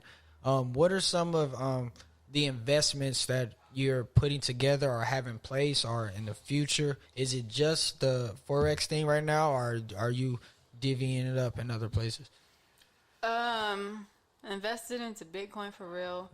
XRP. I mean, a lot of people got scared out of XRP because of like they had like a lawsuit with the SEC, but it's like it's only like it averaged around like 49 cents, and it was like I think it was 29 cents when I first got into it. So it's like you could risk like $50 to get like 100 and something shares of that because you never know what it's gonna be.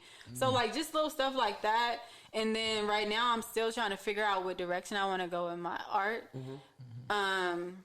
To be like, because I'm on the level where it's like I'm trying to like, okay, I like doing art, but I want to do just like be like a real artist, like people who just do one painting a year and it's like worth millions. Like stuff like that. And then like later on down the line, I do want to be in entertainment and fashion. Like I want to create a film based on like stuff I experienced, like not stereotypical stuff like that. I'm just like, I just have like a lot of ideas, and then I just really want, like, I know people like come on like podcasts and be like, oh yeah, we should do stuff. Like I just feel like people who think alike in the IE, it's just like you got to be the change you want to see. So it's just like, okay, it's one thing to say it, but it's just like we need to figure out a plan to actually do something. Exactly. Like stuff like that. So it's just like, I mean, I don't know exactly what I want to be, but I mean, want to do, but I know I want to have like a lot of different businesses. Jack and then, and just like help people, mainly people in the Black community or like Black and brown community. Honestly, I just don't like saying like people of color. I don't like that. Cause I feel like it excludes us. People of color excludes us. So like the Black community, I really like, want to figure out a way to like let people know what's going on. And then like I just like would never forget this post that I seen.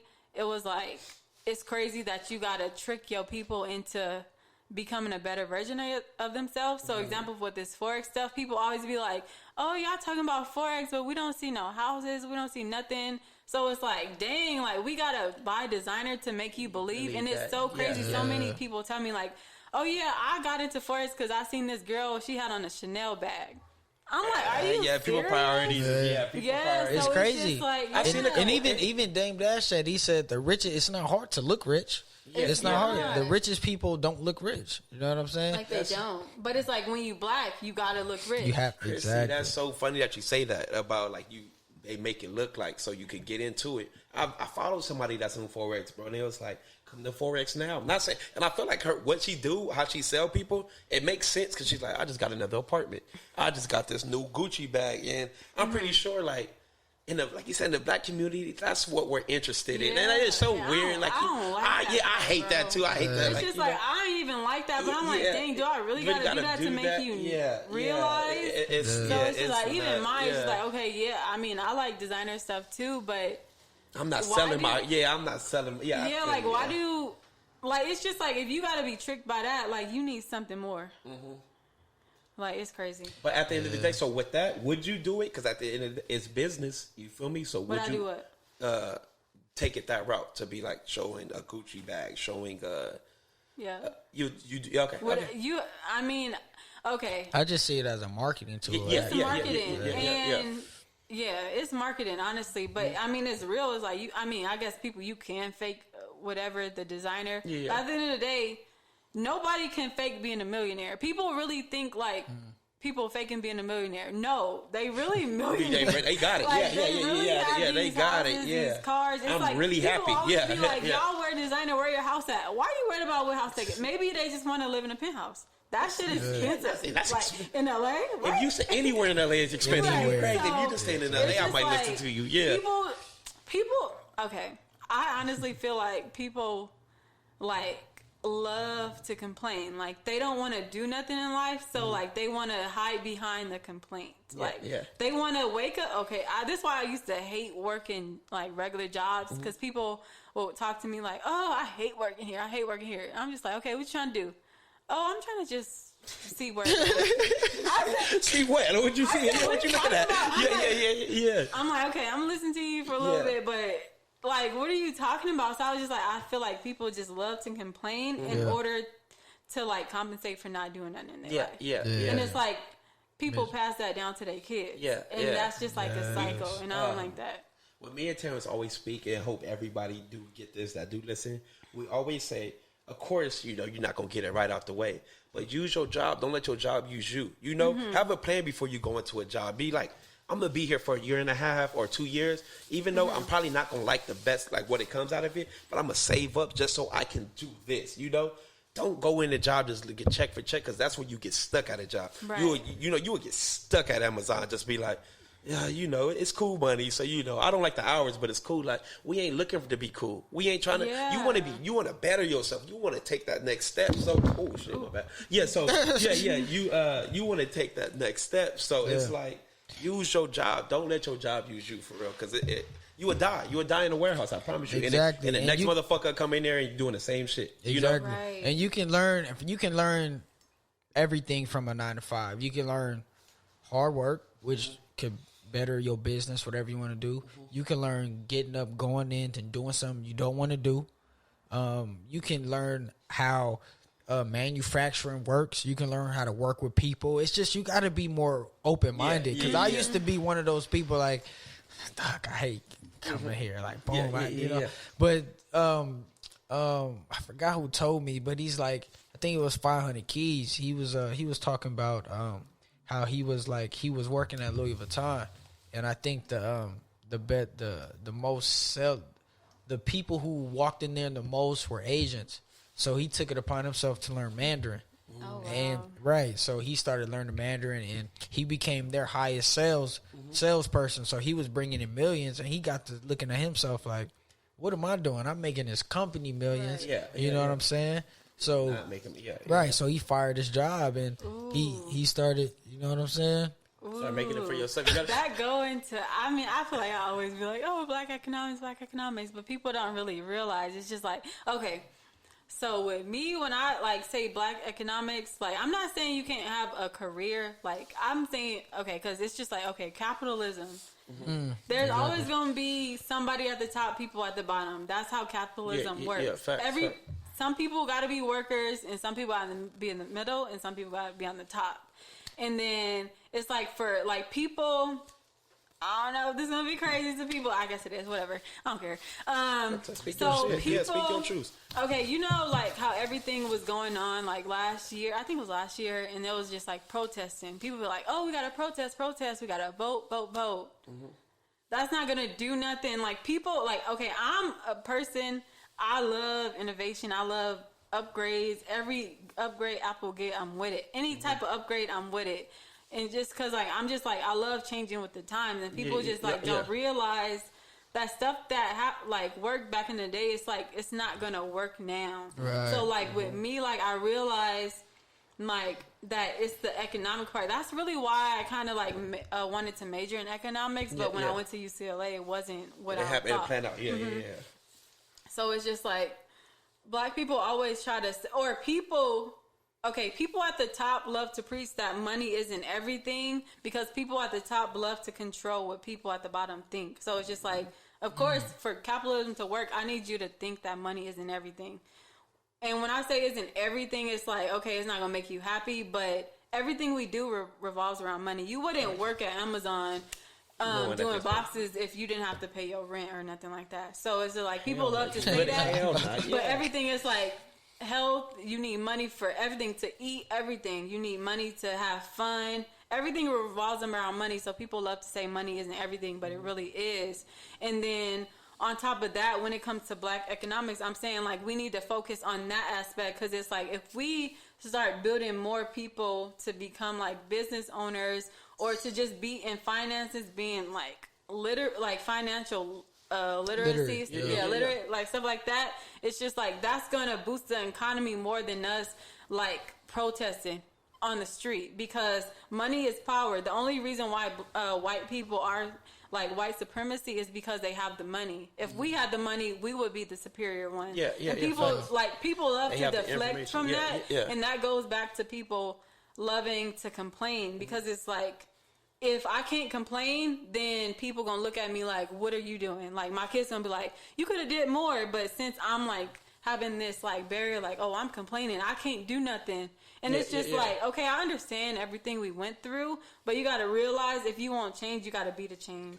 And I feel like it really starts with economics and like money, like getting people like more like knowledgeable about like stuff that happens like in politics and economics with money, because that drives the whole world. If we in capitalism, it's just like, what are you going to accept the bottom, or are you going to try to get up? So that's like, that's another thing that like drives me to do what I do. Cause it's just like, come on, like I'm trying to tell y'all, just get the money first and we could do whatever later.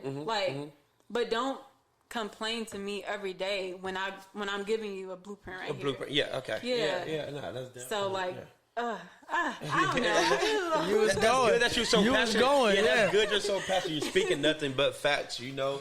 And even if you don't want to take it that deep, like even if you don't, because you know it's people that don't, just have a goal for yourself. Don't people are going to a job and just thinking like, this is my life, I ain't shit. This or is support your friends. Support. Yeah, that's we can support your friends. Yeah, we can go on about that. We can go about that. Yeah, we definitely go on about that. But we're not. You know, it is. Yeah, but it's just like. Just have a goal for yourself. Look high. You're the pedestal. You're you, you know? So unlock yourself.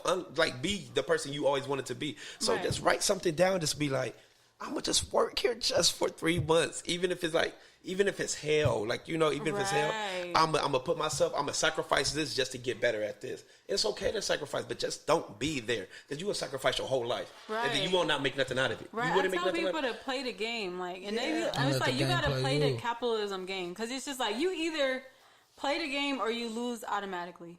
In my opinion, it's just people like love to say like, oh, I don't want to do that because that's not right. Well, you've been getting like effed over your whole life, so play the game or move around, because you're not really like an activist trying to change, and you by yourself can't change it. So if the whole community not trying to change it, nothing's going to change, honestly. Like nobody, like Martin Luther King's over here, and then even him, he realized that he should have focused more on economics rather than just like social integration, because that didn't, I mean, it led to something, but it just didn't lead to like the empowerment of Black people. No, facts. Yeah, facts. I mean, facts. Absolutely. You said something, Terrence, and I wanted to bring up a moment between both of us. You said you can always get something from a job, like you, even if like, you know, it's working hard, even if you don't want to be here. Remember we fresh got out of high school, and we had a job interview at Target Warehouse. So we had a job interview at Target Warehouse. So we're like excited. So we get dressed. I think we wore like our winter form. Not prom, but like a suit or something. Yeah, like that's like real suit. Everybody else dressing there like normal shit. But this is kind of like our first job, Christy. So we're like, all right, like you know. And my parents were like, oh, that's a good job. I heard that's a good job over there. I'm pretty sure people are staring at it. Like, you know, they're starting off like at $16 an hour. And just think about it. This is our freshman. No, this that's is when 2012. Yeah, that's 2012. So we're like, oh, you're good. So we're like, oh, whatever. So we did the interview. We good. We do good, and we end up getting the job. So we happy and stuff. Christy, they had us working like slaves in there. Like mind you, it was good money. It was good money, but they had me in trucks, and these trucks is cold, and like stuff would come down a conveyor. You got to stack everything in the truck, but shit would come down fast. And you're just not in one truck. Timed? Huh? It's timed. So just say like all these boxes over here, they'll come. You got to make sure you hurry up and stack it, because you got still more shit. You can't let the light cut on, because that means you're backed up. But you got like 3 trucks, so you got to hurry and make sure this truck is good. You got to go all the way up to the other 16-wheeler and make sure you're just packing. By yourself? By yourself. That's what I did. Darius had another department job, but that's what I was doing. And I'm like, I'm tired. And I'm like, I'm going back to school. I'm going to college. Like, you know, and that's what I got from it. I'm like, bro, you would go to jobs here and be like, I can't see myself doing this forever. Like, you would die here. Like, you would really, man. It was the toughest, Chris, it was the toughest shit I've ever been through. Like, them dudes was working. Like, you know, it was no break. And it made me go back to school. It made me go back to BC, bro. What did you expect out of school, though? Huh?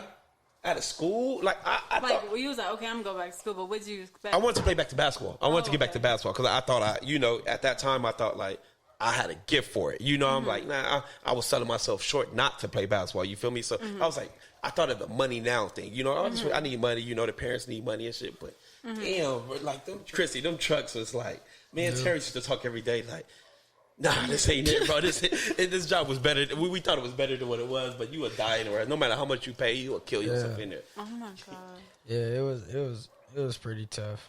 It was pretty tough. I had an easier little gig, but it's still the boxes I had to pick up and stuff.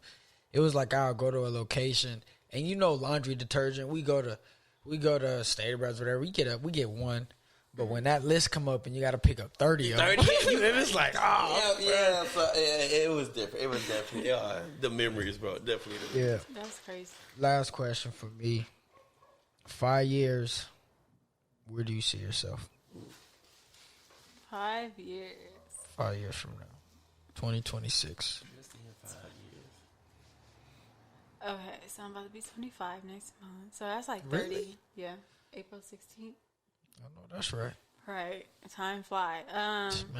A multi-millionaire for sure. Okay. I hope to have like over 10 streams of income, and I hope to. You said 10? Yeah. Okay. Like, Okay, let me. I'm sorry to cut you off. So you say 10 streams of income. Mm-hmm. Now, when I say this 5 year plan, well, it's not a 5 year plan, just where you see yourself. Can you give me, even if it's things you want to dive into that you haven't even done your research about? mm-hmm. Could you give me? You don't even got to name them, but could you give me 10 streams of things you thinking of diving in, or are you just like that's the goal? Let me think. Okay. So Because of what I will say before, and this may make it easier. Mm-hmm. Someone once told me, because I'm going into business, they say diversify in your field, and it'll be a lot easier. So let's say me in the trucking industry, I have the truck, I have trucking school, I have a mechanic shop. Let's just say that's 3 streams of income based around my one field. You know what I'm saying? So that's my advice I can give to anyone going into business. Saying you want to do the fashion thing. Let's say you want to, I want to make shirts. Okay. And then let's say, all right, I want to make a sweatshop. I'm just throwing stuff out there. All right. And then I want to make commercials with my fabric or with my brand. That's 3 streams of income based around.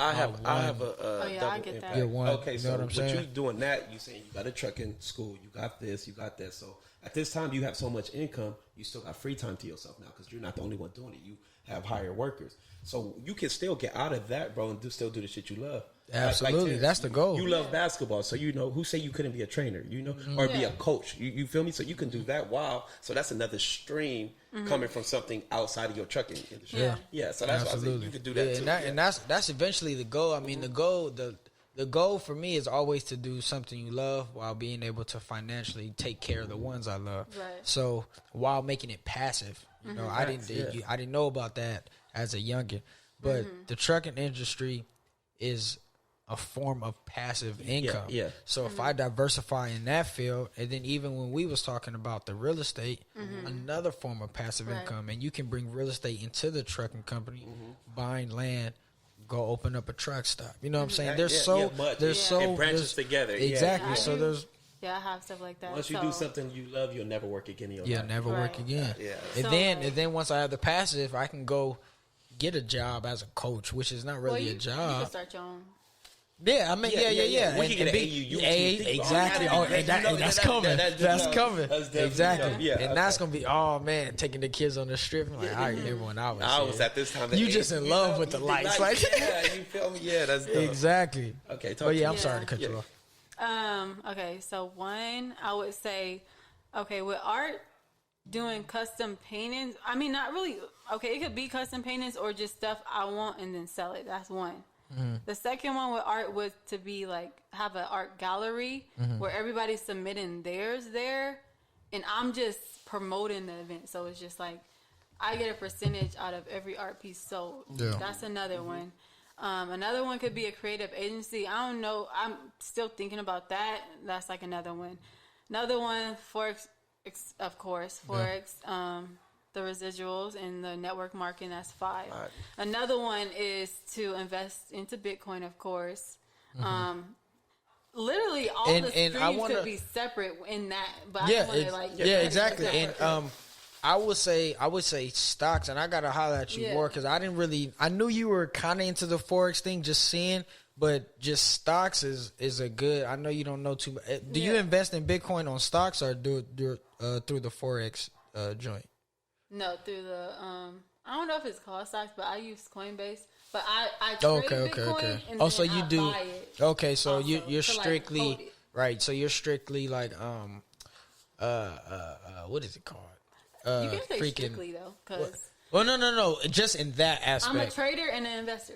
No. Yeah, not that. Coinbase is strict. Isn't it strictly what is it? What's Bitcoin? What is it called? Currency. Crypto. There you go. Cryptocurrency. Isn't Coinbase strictly crypto? If I'm not mistaken, I don't know. Probably. I see a lot of. Oh, okay. Yeah. Yeah, and then I mean I have stuff on Robinhood, but I don't. Yeah. I haven't really delved into stocks yet. Yeah. But that's another thing. Yeah. Okay. So that's like 6, I think. Yeah. Entertainment, like movies Mm-hmm. and everything, music, like Hobbies. like that's the love. producing or like writing songs. Like I could write songs. Yeah, I just can't okay. sing, but I could like. I could give me a track, Yeah, man. come on now. Yeah.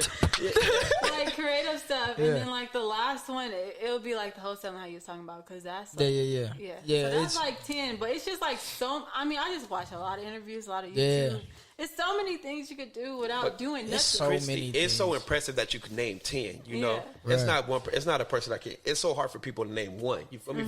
So for you to name 10, that just lets you know you're on the right track. And so, as speaking for both of us, we want you to keep going. Like like I said, it's an honor for you to be here. Like Yeah. you put something in our brain where we could take it and just go work. So thank you very much. No, I thank really y'all for appreciate inviting me, because that. I'm just for like, real. dang, like, Yeah. okay, it's one thing to like know you doing something, but then when somebody is like, okay, I know like I post y'all like things Yeah, sometimes, yeah. but then it's another thing somebody to invite you, and then it's like, oh, I'm the first girl y'all Yeah, thought yeah. of. Oh, Like it's come just on like, now. oh dang, like Yeah. I'm working for something, you know. Yeah. Okay. And it's just like I appreciate it a lot. Even like people, like I know a lot of people be like, oh, like they barely starting, they nothing. Like no, it's gonna be something. Yeah. Yeah. It's gonna come. It's Yeah, gonna and come. we get that a lot from like people we brought on, and it just homies like, yeah, y'all trajectory is going in the right direction. So yeah, it's all love this way, and it's much appreciated from Yeah. us on this side. It's definitely dope, Christy. Of course, like we'd see you at a party or something. We'd be like, hi, Christy, how you Right. doing? Like everything's good, everything. Then that's where the conversation is stopped. Like Right. then it laughs and go. But it's actually dope to really pick your mind and that you picking ours too. So, Right. and I feel like that's where conversation more need to happen, just in our community. So this is a win-win for sure. So we sure. love it. We definitely. Yeah. Definitely. But go ahead and tell them where they can follow you for Instagram, everything Twitter, everything. to get that money. Yeah, you can follow me at Christy Krishana. That's ChristyCreshana. That's good. Yeah. It'll be correct on here somewhere. That's good, man. Y'all go get that money. Go follow Christy for All sure. my socials the same. Christy Krishana on Twitter, Snapchat, Instagram. Yeah, everything's the same. Christy Krishana. Love it. You got anything? That's it. That's That's great. it. I love that's it. an episode. But Man, he always messes up, and it's just we're a work in progress. It's okay. It's okay. wait, It's let's over. just It's done. wait 15 seconds. It's not over. It's a whole 15. What did he put? 13. He pressed the wrong button. He did down my I's across my T's. So I don't got no more questions for that. That was a good one. that was- Nah, but yeah, we thank you for being on, and we definitely got to get you back on here. But thank y'all for tuning in to another episode, a great episode. I go by the name Sudz. Patron Pap. Big Christy. Hey, Go get it in there now. it is just like that. Peace. Out of here.